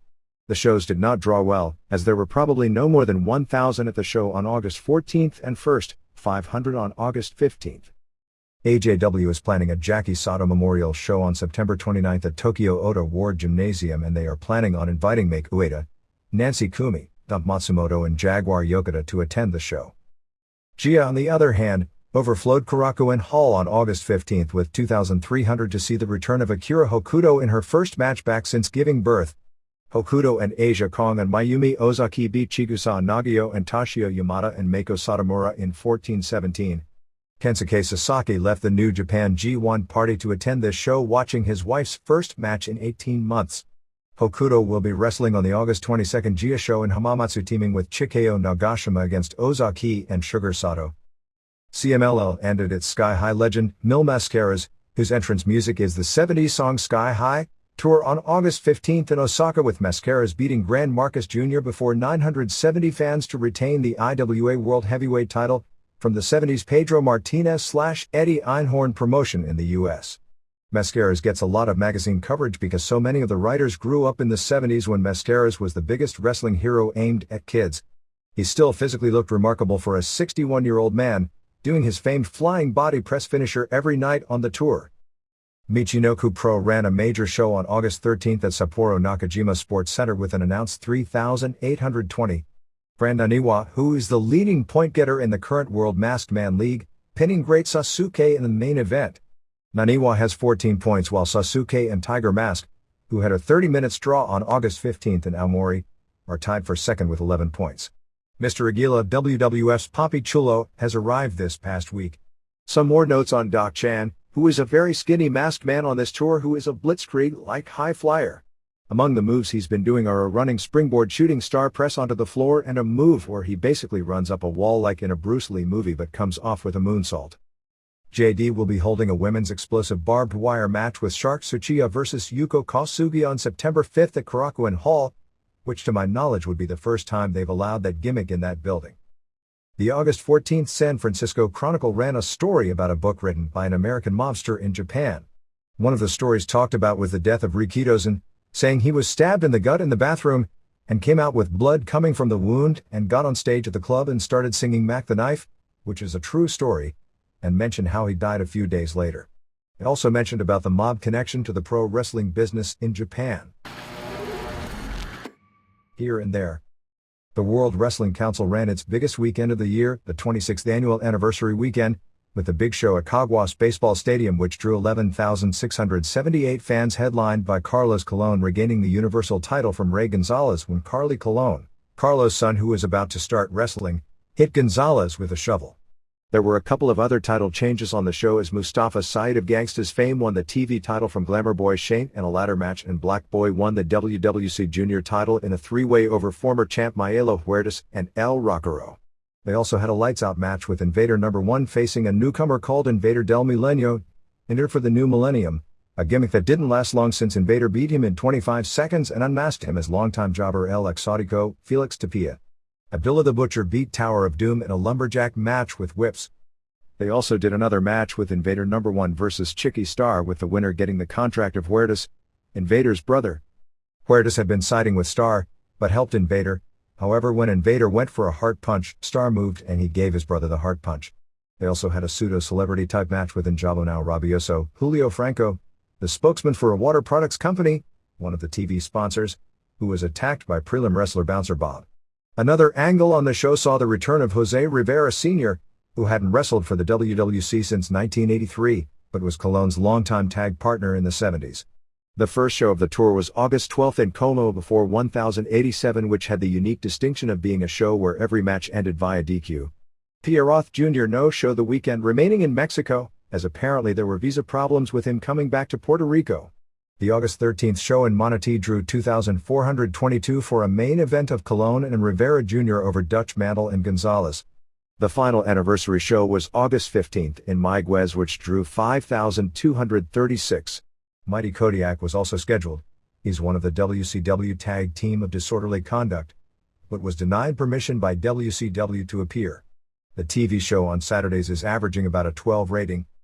The AWA in Puerto Rico on its August 9th TV show had a big surprise with the debut of Huracan Castillo Jr., formerly WWF's El Merenguero, whose contract wasn't renewed with the dropping of Super Astros, being attacked by Barrabas Jr. and his brother Barrabas III. On August 16th, Castillo said that Savio Vega would be the guest referee for his match against Barrabas Jr. on August 27th in Bayamon.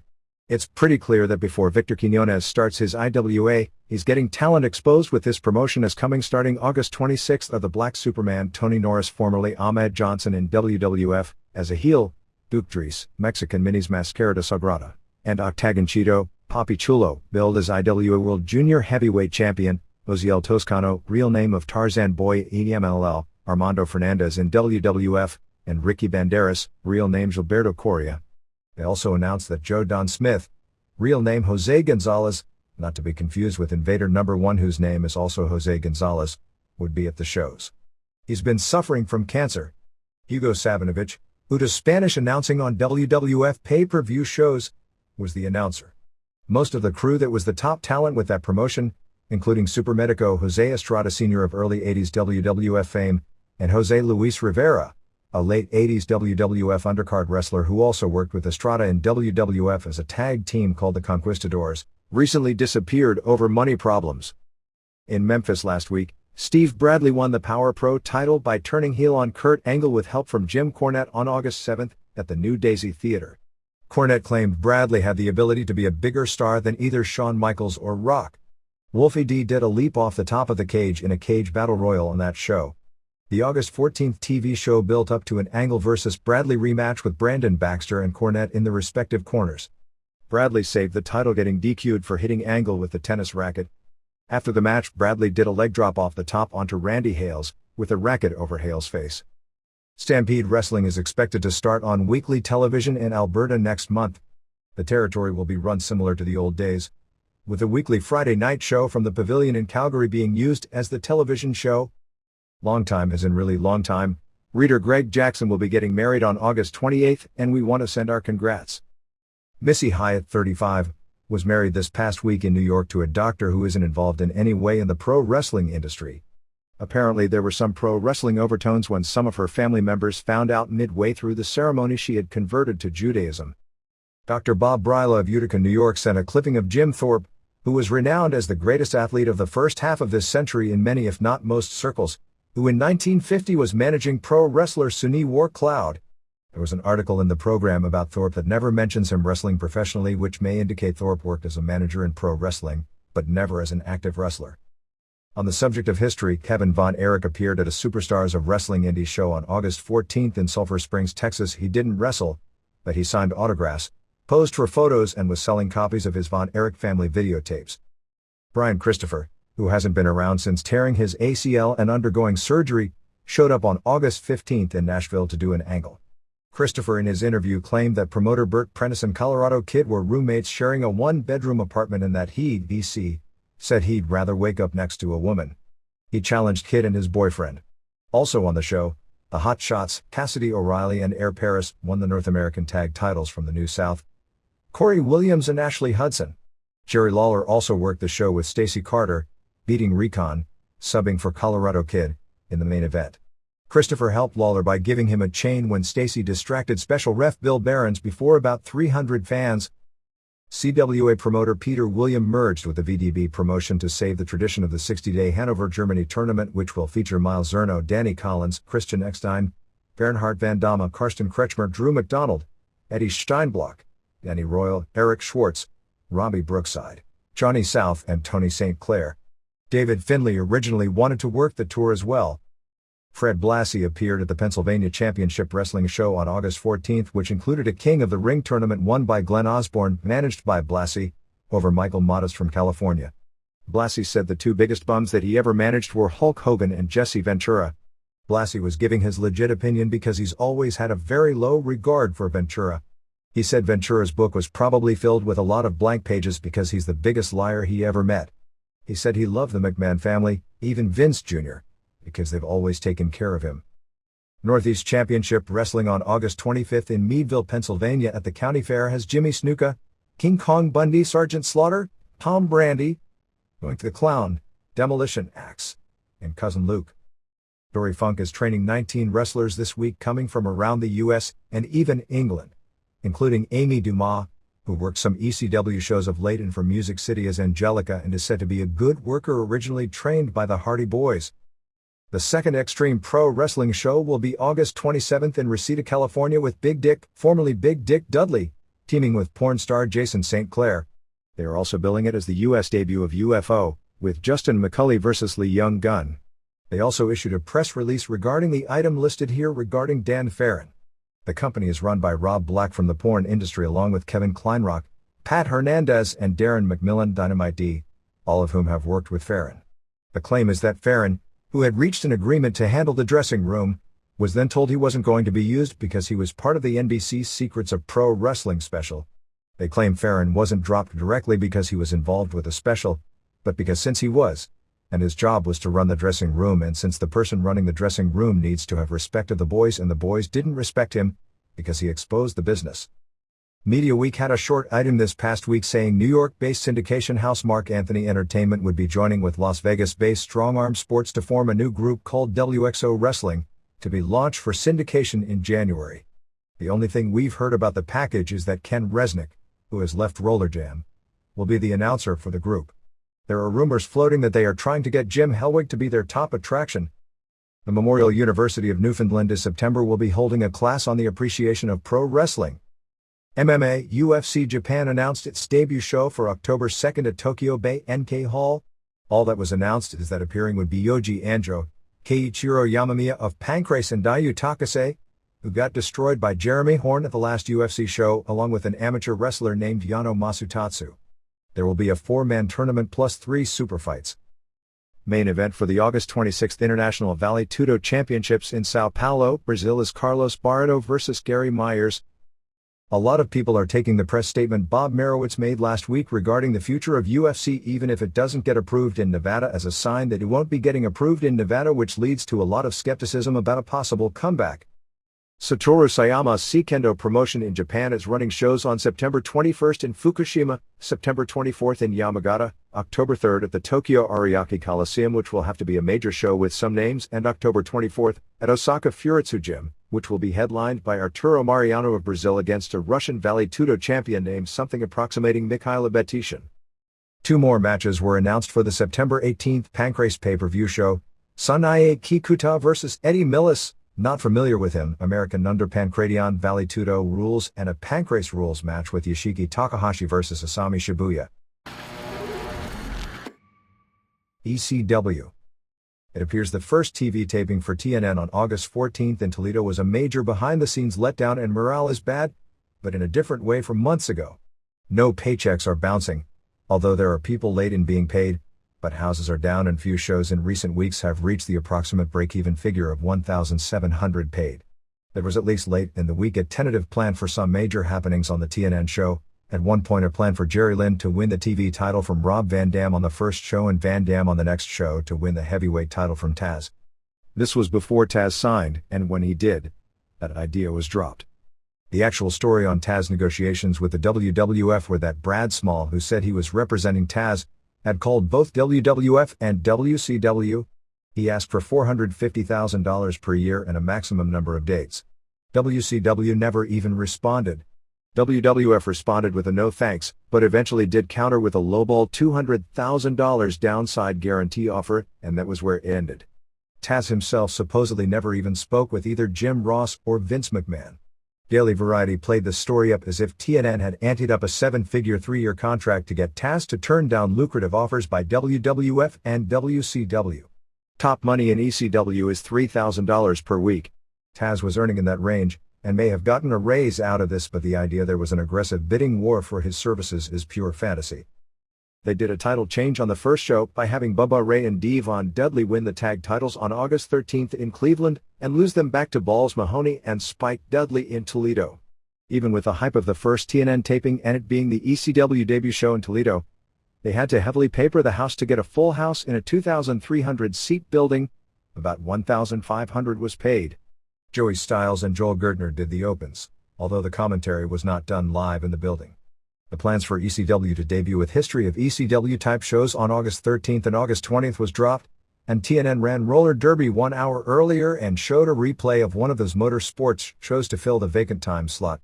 It's not clear what matches will air on what shows, since they taped 2 weeks of TNN plus 1 week of syndication in Toledo.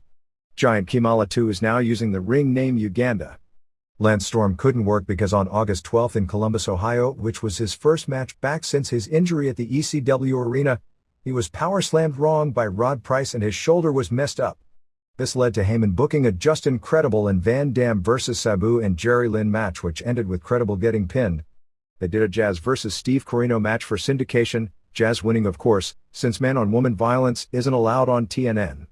The language was also toned down for TNN, but they did do a good deal of blood, allowed a cheese grater to be used, and Spike Dudley was powerbombed through 2 flaming tables.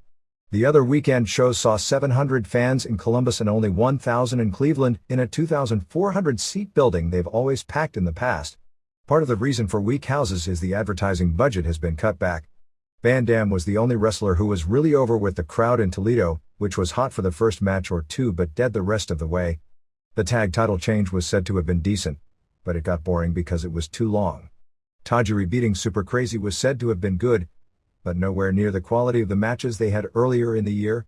Nova vs. Little Guido, Guido winning when Sal E. Graziano interfered, ending with everyone on the undercard running in a new Jack cleaning house with a staple gun, was good, but the finish looked bad. Taz only appeared about 30 seconds total, doing an angle to build up for a match with Tajiri and Queens on August 26th on the first show, and then doing a challenge for that match on the second show. There wasn't much to this week's syndicated TV show. The first 34 minutes were ads and repeated material, mainly Jazz vs. Jason and Nova and Chetty vs. During and Roadkill from the pay-per-view. The only new match was Nova and Chetty beating Super Crazy and Simon Diamond, with the TV debut of Diamond Simon Says gimmick, which definitely is going to need a lot of time because the people were groaning at the ECW arena. He talks in the third person like The Rock, which is dangerous because he becomes a cheap imitation of him. Chetty and Nova won in about 5 minutes with the tidal wave on Diamond after Crazy turned on him and moonsaulted him twice. The rest of the show was largely replays of the various Taz vs. Tajiri angles. WCW. The latest on the Flair situation is that he was examined by his doctor, who said due to his back injury that he should take a month off. It's no secret that Flair in the past has worked with injuries as or more severe, but the company has killed his zest for wrestling. Over the past week, he did contemplate retiring. He was not at the pay-per-view or at Nitro, and while he couldn't have worked, he could have done interviews or angles, and at one point was booked to be at Nitro. He won't be appearing at the house shows that he's booked on over the upcoming weeks against Goldberg and Benoit. Heat between the sides apparently hasn't gotten any better, as management was really upset he missed Nitro the past 2 weeks. As punishment for it, they gave the US title to Benoit last week, literally at the last minute, as that was not part of the original plans. On the August 9th Nitro, the plan was to introduce Meng as Flair's bodyguard and have him interfere to save the title. They had already taped a Thunder match that was to air on August 12th, with David keeping the US title, beating Bobby Blaze with Meng interfering. That had to be edited off the show since they dropped the Meng angle and took the belt from him. On that Thunder, they also had to edit a Savage interview where he talked about how everyone had already seen the identity of the Humvee driver, since they hadn't. Apparently the plan for the Humvee driver was to get Carmen Electra, Rodman's ex-wife, to show up either on Nitro or at the pay-per-view. They appeared to have a deal at a $200,000 price tag for one appearance, enough so that Savage did the interview to build up the angle, but it must have fallen through. Actually, on August 5th, Savage on his interview talked about running for president, an angle which was not booked for him, and he went off on his own tangent about the Humvee driver, which didn't take place, about a bodyguard for Gorgeous George, which didn't happen, and that he'd be having a new Miss Madness contest on the August 9th Nitro, which also didn't happen. To make matters worse, Savage hurt Evan Karagias with the elbow off the top on the Thunder match due to Savage's knee injury. Far more weight lands on the foe's chest in taking the fall, making the number 3, Charles Robinson and Juventud Guerrera. He's hurt with his finisher. Nash is scheduled to return with Hall as the Outsiders in about 6 to 8 weeks. I guess the idea will be that they aren't in WCW and are crashing the show like in 1996 is the explanation for him coming back so soon after losing a retirement match. They could also do an explanation where Bischoff, who gets the presidency and then turns heel. Seriously, isn't the angle a little old that a babyface gets power and immediately turns heel president, then in a heel move allows them back? The original plan was for Hogan and Bischoff to turn heel together on August 23rd in Las Vegas. A correction from last week. Hogan donning the red and yellow was not Hogan's last-ditch effort to keep from going heel, figuring it would get a face pop. That was the booking committee's idea to convince fans that Hogan wasn't going to turn, since judging from crowd reactions, fans didn't trust him as a face yet and his turn would come as no surprise. It sure seemed they were building up to him turning on Sting, but you know how plans change. There has also now been discussion of bringing Hart back as a heel, which makes absolutely no sense at this point. There at this point is no locked-in date or program for his return, but the originally planned program and scenario with Hogan seems to have been dropped. Nitro on August 16th drew a sellout 7,218, 6,167, paying $122,127 to the World Arena in Colorado Springs, Colorado. It opened with this whopper. Sid Vicious is now 55-0. Yeah, even though he loses nearly every house show match, and has been on the losing side of tag matches nearly every week on Nitro, he is undefeated. He may even have more wins than Goldberg. And he's the Millennium Man too. And even though Hogan won the main event, next week, Sid will still be unbeaten. Anyway, they announced Hogan vs. Sid was the main event for the title. Lash LaRue vs. Juventud Guerrera went 239, and they were having a good match until Sid beat both guys up and said he'd continue to do so all night long unless Hogan gave him a title match. They already announced the title match at the start of the show. Steve Regal vs. Scotty Riggs went 212 before Sid destroyed both guys. Originally Conan was booked with Regal with the same finish. Conan complained about the usage and also said he hadn't gotten his doctor's release yet, so Riggs was put in his place. Ernest Miller then came out and said he'd beat Mike Enos in less than 4 minutes. Figures this is the match Sid doesn't interfere in. Miller beat Enos in 2:12 when Enos was press slamming Sonny Ono. Tony Schiavone was talking about Enos, who looks to weigh close to 270, press slamming Ono, who weighs maybe half that, as a great feat of strength. Miller asked how much time it took and Dave Penzer said 3:39. So even when there is no point in lying and where the truth is more impressive than the lie, WCW lies. Kind of like that night in San Antonio at the Alamo Dome when they had 20,000 or so fans and Schiavone talked about this great crowd of 12,000 fans. Sid was backstage beating up La Parka and Silver King, including powerbombing Parka on a bag of popcorn. Mysterio Jr. vs. Lenny Lane for the Cruiserweight title was actually an awesome match for its scant 2:31 before Sid showed up. Lodi had a sign saying he and Lenny that we dive with Greg Louganis. Sting made the save and was going toe-to-toe with Sid when Hogan limped. Badly, I might add, out. Hogan said he'd beat Sid and then on August 23 in Las Vegas challenged Sting for a title match, which Sting accepted. By this point in the show, they had Sid's winning streak for some reason up to 59. Because as Heenan noted, he'd beaten up 9 people on the show, actually it was 8 and, 55 plus 9 equals 59. ICP beat Public Enemy in 6:36 when Violent J pinned Johnny Grunge after Vampiro gave Grunge the nail in the coffin. Some of the stuff looked decent and some of it looked really bad. Rocco Rock did do a cannonball out of the ring onto Shaggy 2 Dope through 2 tables just before the finish. This match was going on at 9 p.m. so the drop-in audience when Raw started was even higher than usual. Harlem Heat did an interview and challenged anyone. Schiavone tried to get Heat over as being the greatest tag team in the history of wrestling. I mean, he used those exact words. Booker T is pretty good, but Stevie Ray makes the Dudley Boys seem like Misawa and Kobashi of the mid-90s. They showed a promo of Berlin. Schiavone talked about it being this mysterious guy, when it's already been revealed on Nitro that it's Alex Wright. Horace Hogan, Bryan Adams, Scott Norton and Vincent came out for their blow-up. They challenged Harlem Heat. Norton and Adams ended up having words and they all turned on Adams, who was clean-shaven for his new role as a Kiss Warrior. Gene interviewed Kidman and called Kidman a chick magnet. Keep harping on that phrase and the poor guy will never get over. In fact, right after Okerlund called him that, there were noticeable boos. He brought up the name Filthy Animals for himself, Mysterio Jr., Eddie Guerrero and Conan. They talked about the Nitro Girls pay-per-view and Gene asked Kidman who the hottest was, and he very apologetically said Kimberly. Let's see, they can't show an ad for the thing on TV but they can plug it in commentary. What a strange set of standards life has. Paige came out and tried to start an angle over Kidman saying his wife was attractive. They ended up having a match. Paige beat Kidman all over the ring.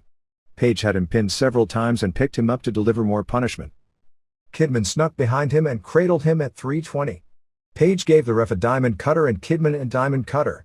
He took Charles Robinson's belt off and began whipping and choking Kidman until Kimberly made the save. Boy, that Paige really put Kidman over here. Just like Flair did when he made Unknown Steamboat into a superstar, with one match 20 plus years ago. Disco did an interview and Benoit challenged him. They had a very good match, with Benoit winning with a diving headbutt in 6:13. Schiavone actually called it a 4-star match. It wasn't close but it was very good, and worked hard at getting Benoit and the match over. Actually, this was a better match than Benoit had with Paige on the pay-per-view. Goldberg destroyed Barry Windham in 32 seconds with the spear and jackhammer, after laying out the rest of the Rednecks, and it wasn't there. Crowd reacted huge, as this was the role they want Goldberg to be playing. Heat beat Norton and Vincent and Horace Hogan in a 2-on-3 in 6:56. This was really weird. Adams interfered and was beating up Vince and Horace right in front of the ref. I guess the rule must be if you wear the same t-shirt as the person you attack, it's not a DQ. I know, he wasn't even wearing the same t-shirt. Finally T hit Hogan with a missile dropkick and Stevie Ray pinned him. Adams actually showed some fire and got over with the run and then went to the back and jumped into an awaiting limo with Kiss on the license plate. They were probably laying low in Colorado Springs because of how badly their movie bombed when it opened over the weekend. Rick Steiner beat Knobbs in a very stiff match in 4:34 with a sky-high bulldog after Jimmy Hart accidentally hit Knobbs with Steiner's dog collar. Saturn beat Bigelow in 7:24. Bigelow looked like he'd just come out on the bad end of a serious street fight. After seeing his face, I think I'd rather get in a street fight than have a nice worked match with Stevie Ray. Saturn did an Osai moonsault. After a ref bump, Canyon interfered, Bigelow had him up for the greetings when Douglas shoved Canyon off the ropes and he collided with Bigelow and somehow Saturn wound up on top for the pin. This reads a whole lot smoother than it looked. Bigelow was really upset before the show about doing the job. Finally, Hogan beat Sid in 10:34 of a terrible match that had a ton of heat. When Hogan got the huge reaction last week, people said, well, it's Boise and he's never worked there before. And this week, what can they say? Well, I doubt Hogan had ever worked Colorado Springs before either. Steiner interfered and the fans started pelting the ring with garbage. Actually, WCW loves how that looks on television, as even though the ratings are going down and the house shows are going down, they can figure people throwing garbage reminds them of 1996 when things started turning around. Sting showed up to even the odds and Hogan pinned Steiner and the ref, who hadn't DQ'd anyone up to this point, and at the very least the fans should have been DQ'd for throwing tons of garbage illegally over the top rope, and counted the pin. It wasn't a good show, but there were at least some positive booking ideas that at least seemed to be started. Mike Tenay was off WCW Saturday night this past week because it would look stupid for him to be on that show and be in Sturgis for the pay-per-view, which started immediately after the show ended. He won't be on this week because he was given the Friday taping day for the show off. They did an angle on the Jay Leno show on August 10th where Rodman was on as a guest and Savage came out as a surprise and speared the hell out of Rodman, and they went over the couch. The reason there was no live introduction of Chad Brock was because every mention of his name to the live crowd had been heavily booed and Dave Penzer was told specifically not to introduce him. At the August 5th Thunder, the reason the Goldberg vs. Rocco Rock match was so long was because the Benoit Page match was supposed to go 9 minutes and ended up going less than 5 minutes and they had to pick up the time and it was the only match left. It was also supposed to be a handicap match, and in a sense it was, but not officially. And I've got no idea why the change was made. Dustin Runnels has been backstage at several of the shows and should be starting very soon. They are planning an angle where Ray Lloyd, formerly Glacier, returns under the name Buzz Stern, as a high school PE coach, and Luther Biggs, a fat guy whose original ring name was Big Sexy, which Terry Taylor and Kevin Nash liked so much they told him he couldn't use it anymore, as his out-of-shape student. Memphis did this angle years ago with C.W. Bergstrom and Melvin Penrod, and even though nobody in the universe remembers those two names, it was pretty entertaining. Kimberly has to be the least most well-known person in the 50-plus year history of TV Guide to ever get a cover shot. I think Kevin Nash is probably the second least known person to make the cover. Larry King on August 13th has a forgettable full hour on wrestling. Rena Mero was the guest for the first 30 minutes and she said nothing. King was pulling teeth just get a bad interview. She wouldn't even say she was ever angry with the WWF. Well, I wouldn't say I was angry. She said that her husband had retired from wrestling and is now CEO of Arena Productions. The jokes are too easy from that one. She talked about movie and television offers, saying she'd have a TV series for September 2000. When asked about Owen Hart, she said she didn't think she was qualified to talk about that. She was bending over backwards not to say anything bad about WWF. The funniest thing was a caller called up and yelled at her because she had talked of wrestling being scripted, acting like she'd betrayed the world. At first she defended herself by saying that the heads of the companies freely admit to it as well, like the truth isn't a good enough reason. The caller, a father who was so livid he was almost in tears because his kids' heroes were wrestlers, was hilarious. King was rolling his eyes at the caller's stupidity, but Sable, after first saying that kids need to know the difference between fantasy and reality, and when the caller shot back about her ruining it for kids by saying Santa Claus isn't real, she basically backed down and half-ass agreed with him. Speaking of Rena Mero, while in Toronto a few weeks back, she did reluctantly admit it had been discussed with her about being Hogan's manager in WCW. But to preserve all that's left of her credibility, she claimed in another Toronto interview about 2 weeks back that when she was on that WCW show, it was because she was in Chicago that day visiting a friend, and when she found out wrestling was in town, bought a ticket to the show. King noted that they asked Austin and Ventura to come on but they were too busy, which sure made Goldberg and DDP seem second-rate before they started. DDP plugged his movie.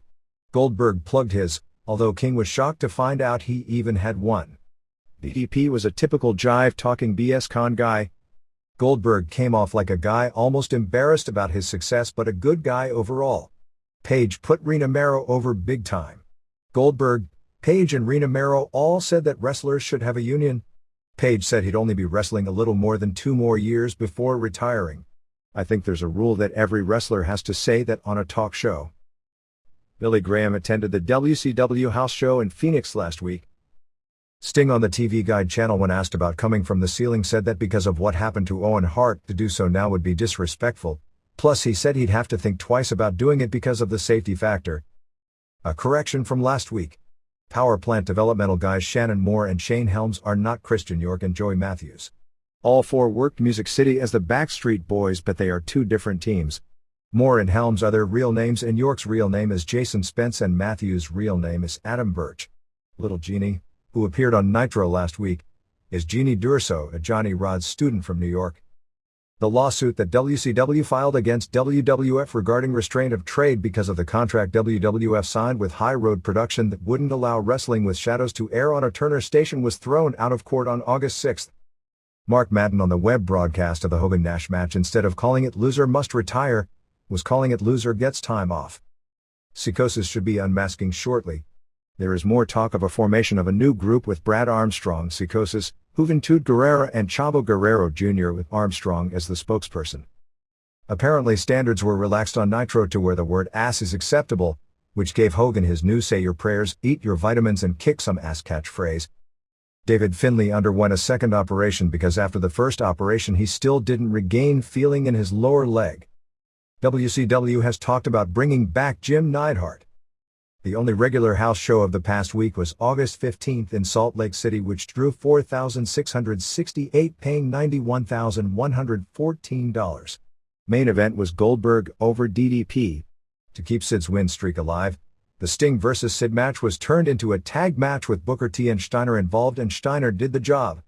Merchandise from August 9th through August 16th was $98,952 or $5.50 per head. Last week's TV Guide had not only the WCW article but also a Rodman article, which was actually a fascinating look at celebrityhood in America and what it often breeds, and the reporter clearly had no respect for him or the BS that goes with it at all.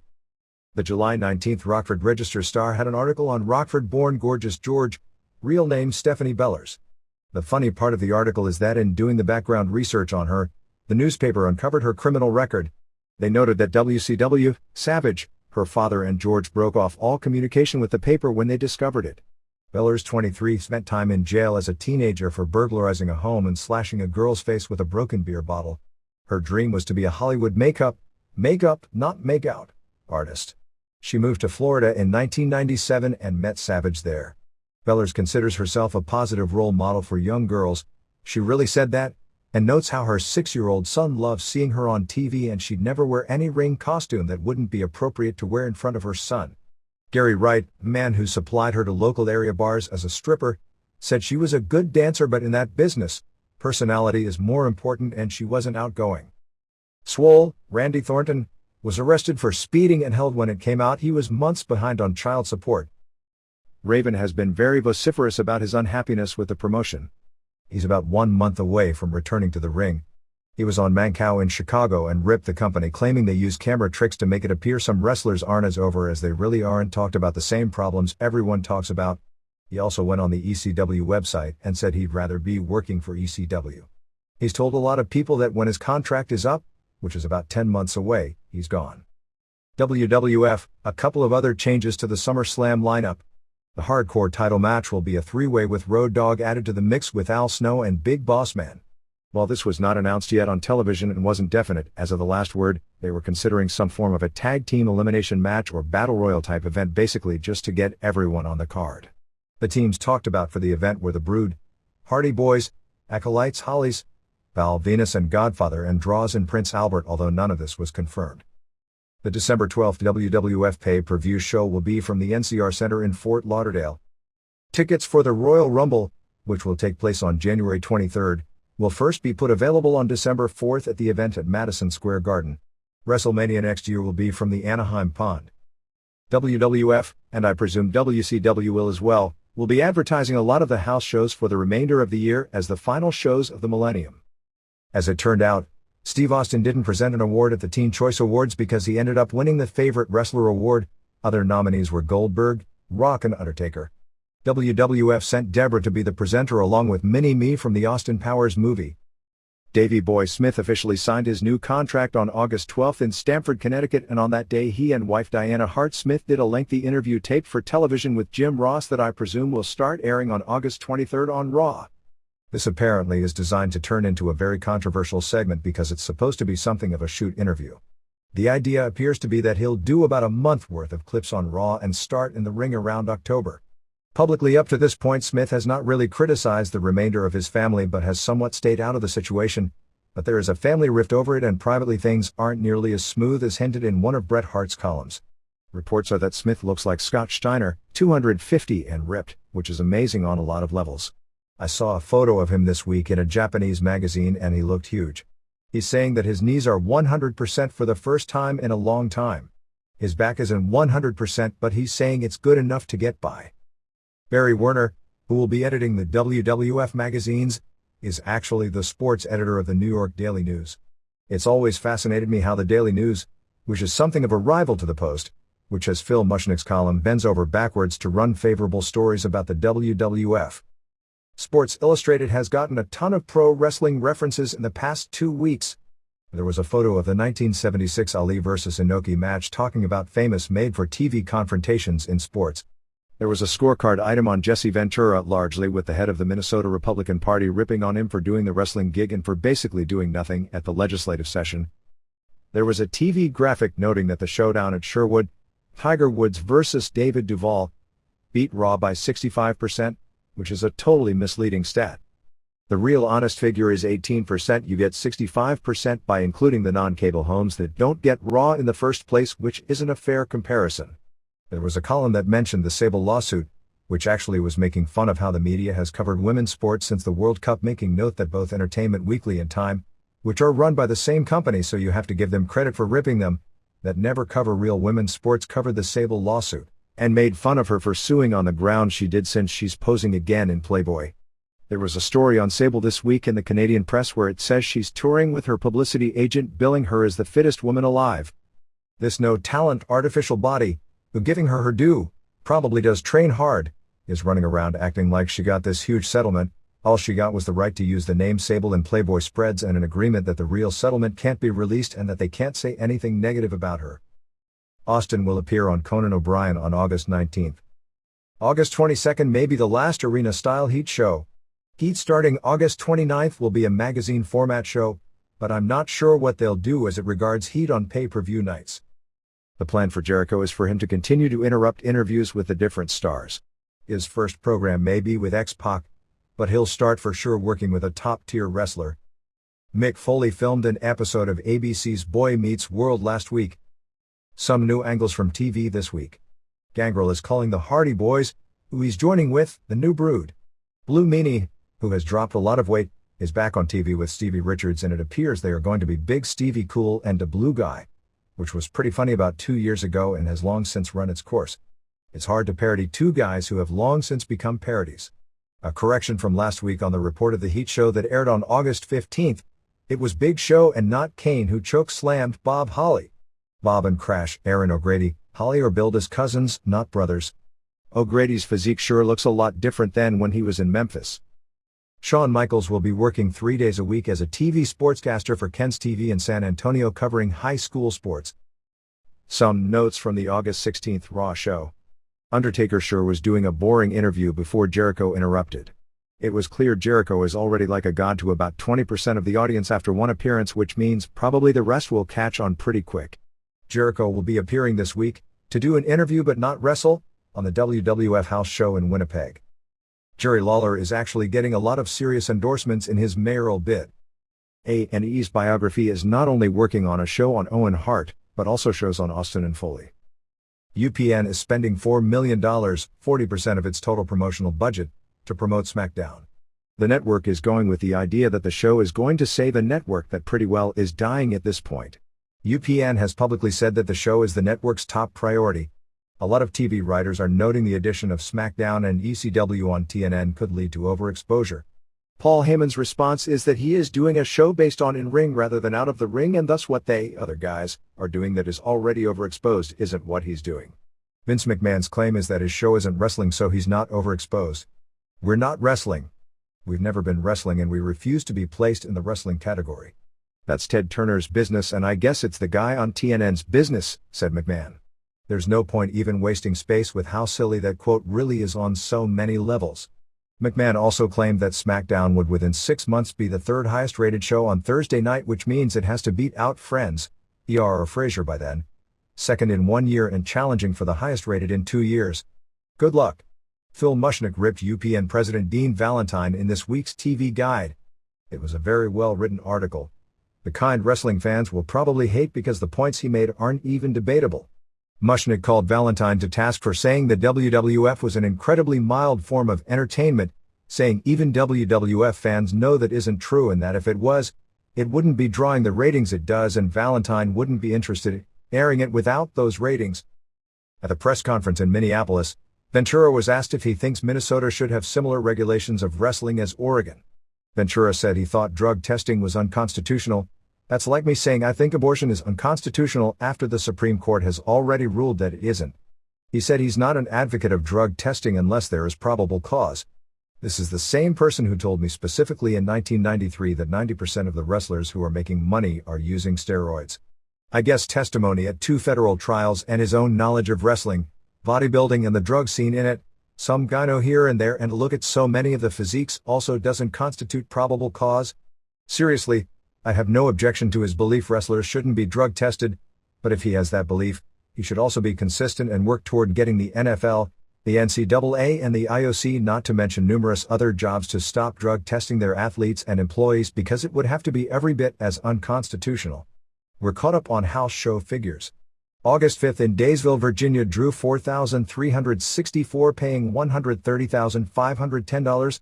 August 6th at the MCI Center in Washington, D.C. drew 15,356 paying $388,980. August 7th in Pittsburgh drew 13,737 paying $314,608. Heat on August 8th from the Joe Louis Arena in Detroit drew a sellout 13,793 paying $283,048. Raw on August 9th from Chicago drew a sellout 13,713 paying $396,387. WWF 8th straight sellout of the former Rosemont Horizon. Raw taping on August 18th in Milwaukee drew a sellout 14,178 paying $316,335. August 13th in Columbia, South Carolina drew 10,255 paying $224,965.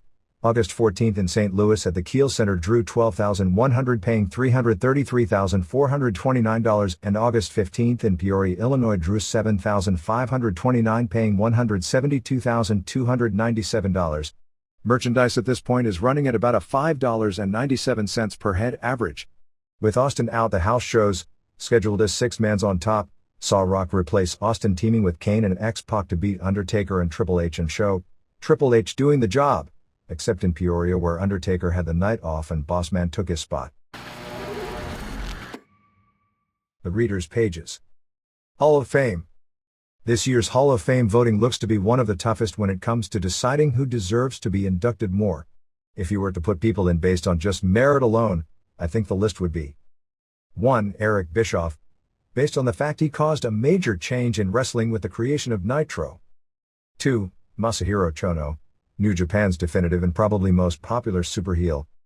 3. Carlos Colon, for the fact he's ruled Puerto Rican wrestling for as long as anyone can remember. 4. Shinya Hashimoto, a no-brainer first ballot pick. Along with Mitsuharu Misawa, the model for a world champion, not to mention he's headlined so many shows with more than 50,000 people in the stands. 5. Cactus Jack, just on the basis of being one of the most unique characters in this sport's history.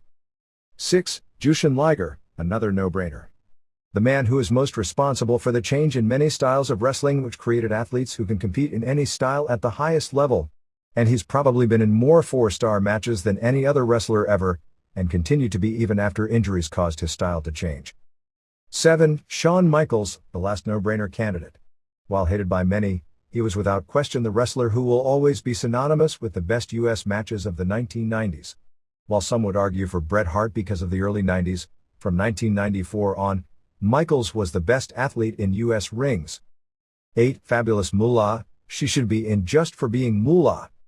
9. Jim Ross, the bar he created to which all other announcers are judged probably will never be equaled anytime soon. People like Folk Han, Ken Shamrock, Conan, Gran Hamada, Keiji Muto and Hase Hiroshi are borderline choices. People like Hamada and Han will get sympathy votes, but they don't have that something extra to get in. Personally, I'd love to see Han in, but the fact he competed only in rings will keep him out. Shamrock, Muto and Conan are the ultimate cases which you do a lot of thinking before making the decision. For me, Shamrock is the most compelling of the three because he helped to get reality combat over in the United States. Conan would be one of those that have trailed off dramatically over the last few years after being online to get in. Considering he was on the way to becoming an all-time legend in Mexico, it's amazing to look at him now in WCW. Muto, it can be argued, should get in because if you put the other two members of the Three Musketeers in, it really isn't right to keep the third member out. Jonathan D'Antoni, Belrose, New York. I'm writing on behalf of two gentlemen who I believe should be inducted into the Hall of Fame. You mentioned Curtis Aokia as an incredible interview. Curtis could incite a riot and brawl with the best. He may have been one of the top three brawlers of the 60s and 70s and was a main eventer everywhere. He held the WWF Tag Team titles with Baron Shikluna, went to several draws with Bruno Sammartino and held the United States title, the North American title, and Hawaiian Ring Magazine Gold Belt and Tag Team titles as well. He was a main eventer in Honolulu for years as well as Australia. He traveled several times in the 70s to All Japan and was an artist with words. His bumps and brawling led him to be nearly crippled in his older years. In Australia, Curtis was one of the biggest names ever. If Mick Foley is in the Hall of Fame, so should Curtis Aokia. Handsome Johnny Barrett learned most of his pure wrestling skills in the Navy. He wrestled in New York as a rookie with Njpw as his partner, Magnificent Maurice. The tag team was patterned after Buddy Rogers and Johnny Valentine and some other Pretty Boys teams. They were successful on the East Coast, although they were more show than substance. After they split up, Barrett headlined for Ed Francis in Hawaii for years. From the early 70s through Francis' reign as promoter, Barrett headlined against everyone around and held both the North American title and the Ring Magazine tag belts and rarely didn't have a title. He often was brilliant on interviews, setting up matches with Pedro Morales, Han Lee, The Sheik, The Destroyer, Billy Robinson, and he even wrestled Dory Funk Jr. to a 60 minutes draw. Barrett's only problem is that he rarely wrestled outside of New York or Hawaii, but the Hick Arena was sold out every time he appeared and he could wrestle with the likes of Robinson, Dory Funk, and Carl Gotch. James Brooks, Cornelius, Oregon. I found your selections for the Hall of Fame interesting. Almost every candidate can be criticized or be rationalized in being inducted. I believe Carlos Colon should have been nominated for the Hall of Fame from the first year. Granted, Jose Gonzalez murdered Bruiser Brody, but it isn't like Colon did it. One can question Colon's human decency in allowing Gonzalez to stay as a major fixture of the WWC and use his television show as an outlet to gain sympathy for him leading up to his trial. But Gonzalez was one of the owners of the company. Jerry Lawler did the same thing on the USWA television show when he was under indictment in 1994 for allegedly having relations with a minor with far less outrage. Why should Colon be penalized for his connections with Gonzalez? I find it to be far more disgusting that some of Brody's friends went back and worked for WWC in the aftermath. Weren't Buck Robley and Dutch Mantle friends with Brody?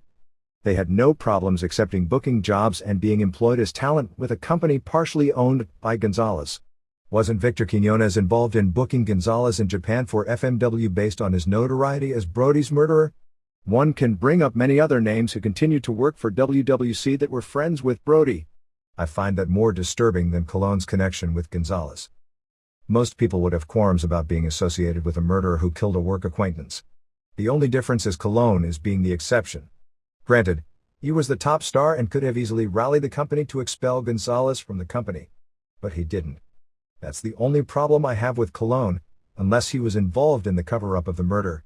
That's a whole different story. But one must separate Colon, the promoter, top draw and main event wrestler, to the entity that associates himself with Gonzalez as a friend and business associate. Colon has been the biggest draw in Puerto Rico for years.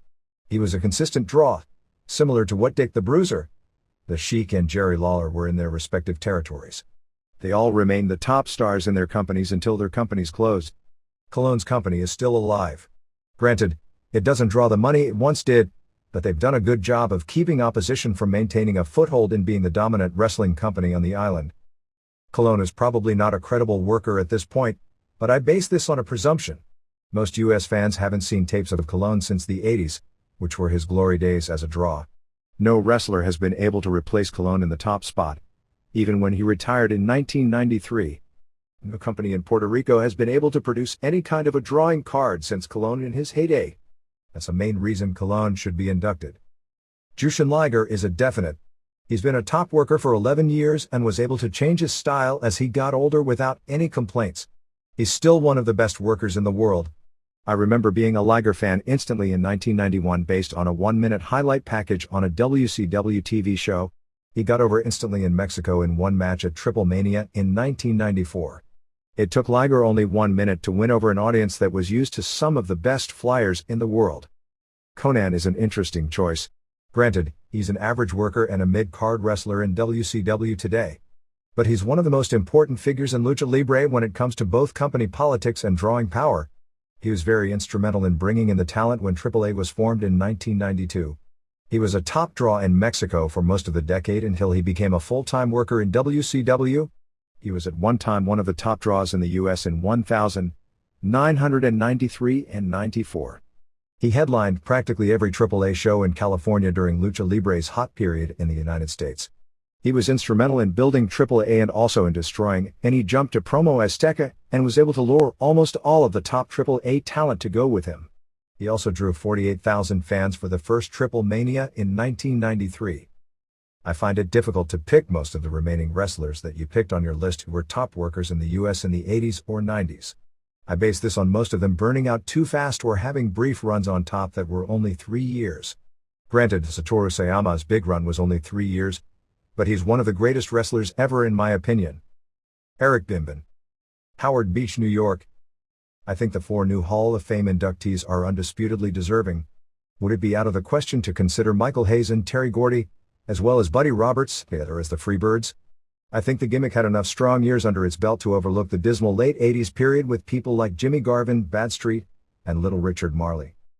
The Road Warriors are in even with their pathetic WWF run of the 90s. Jim Ward. Birmingham, Alabama.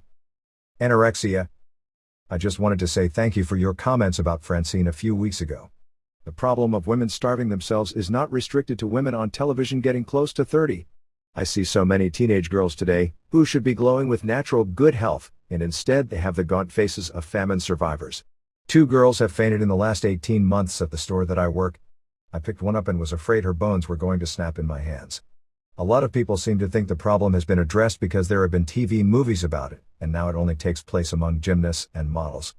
The problem is, so many girls feel the need to look like models.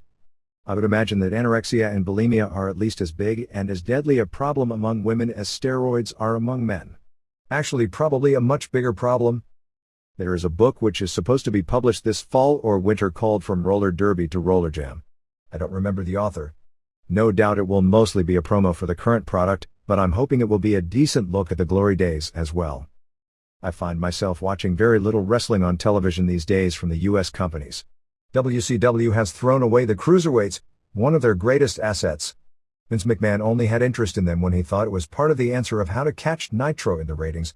Maybe WCW will fall so far that they'll try and push athletic wrestling just out of desperation. Bill Mills. Eau Claire, Wisconsin. Wrestler of the Decade. As the 1990s close down, I keep getting asked on the web to name my pick as the Wrestler of the Decade. Just as you suggested in The Observer, I don't think there is much of a decision to make, with Mitsuharu Misawa getting the nod.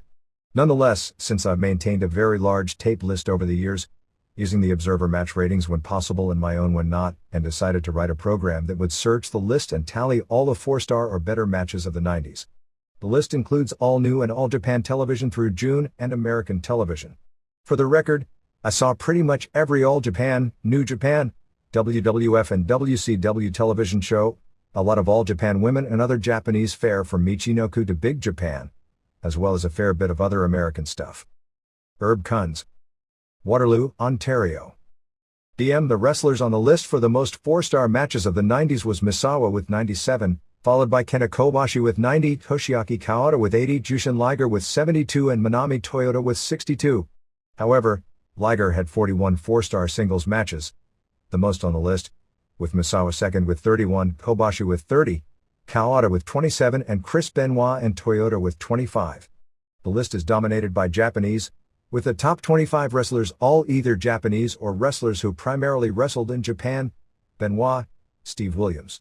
The top 5 who were largely American-based were Cactus Jack, 18 singles, 4 tags, 22 total, Sabu, 14 plus 3 equals 17, Rey Mysterio Jr., 12 plus 5 equals 17, Bret Hart, 14 plus 2 equals 16, and Steve Austin, 9 plus 7 equals 16. Both Vader and Shawn Michaels were 13 plus 2 equals 15. The list of those with more than 10 four-star singles matches were Liger 41, Misawa 31, Kobashi 30, Liger 27, Toyota 25, Benoit 25, Atani 22, Kyoko Inoue 18, Kanemoto 18, Cactus Jack 18, Keiji Muto 16, El Samurai 14, Sabu 14, Bret Hart 14, Ultimo Dragon 14, Vader 13, Michaels 13, Akira Hokuto 13, Great Sasuke 13, Shinya Hashimoto 13, Eddie Guerrero 13, Asia Kong 12, Rey Mysterio Jr. 12. This should be noted must not include his matches in Mexico. Bull Nakano 11, Akira Taue 10 and Shiro Koshinaka 10. It is kind of astounding to see the comparison of Misawa, Liger, Kawada, Kobashi and Toyota when it comes to four-star matches with Michaels and Hart, who are generally considered to be the ones who have had more great matches in the 90s, but looking at it closely reveals something totally different. Top 3 from each year were 90 Liger, Benoit and Muto tied, 91 Liger, Toyota, Hokuto, Jack and Eddie Gilbert tied, 92 Kawada, Liger, Toyota and Kyoko Inoue all tied, 93 Misawa, Kawada and Kobashi all tied, 94 Sasuke and Sabu tied, Toyota and Steve Williams tied, 95 Benoit, Muto, Atani, 96 Mysterio Jr., Michaels, then Liger, Benoit and Malenko tied, 97 Misawa and Atani tied, Kanemoto, 98 Liger, Kobashi, then Misawa, Kawada, Takaiwa and Jack tied. Whether it's the clash of titans in the ring or the drama that unfolds outside it, we're here to break it down, match by match, feud by feud. Remember, in the world of wrestling, every day is a battle, and every victory is a story waiting to be told. Until next time, keep the passion alive, and never stop wrestling with the possibilities. This is the Pro Wrestle Machine,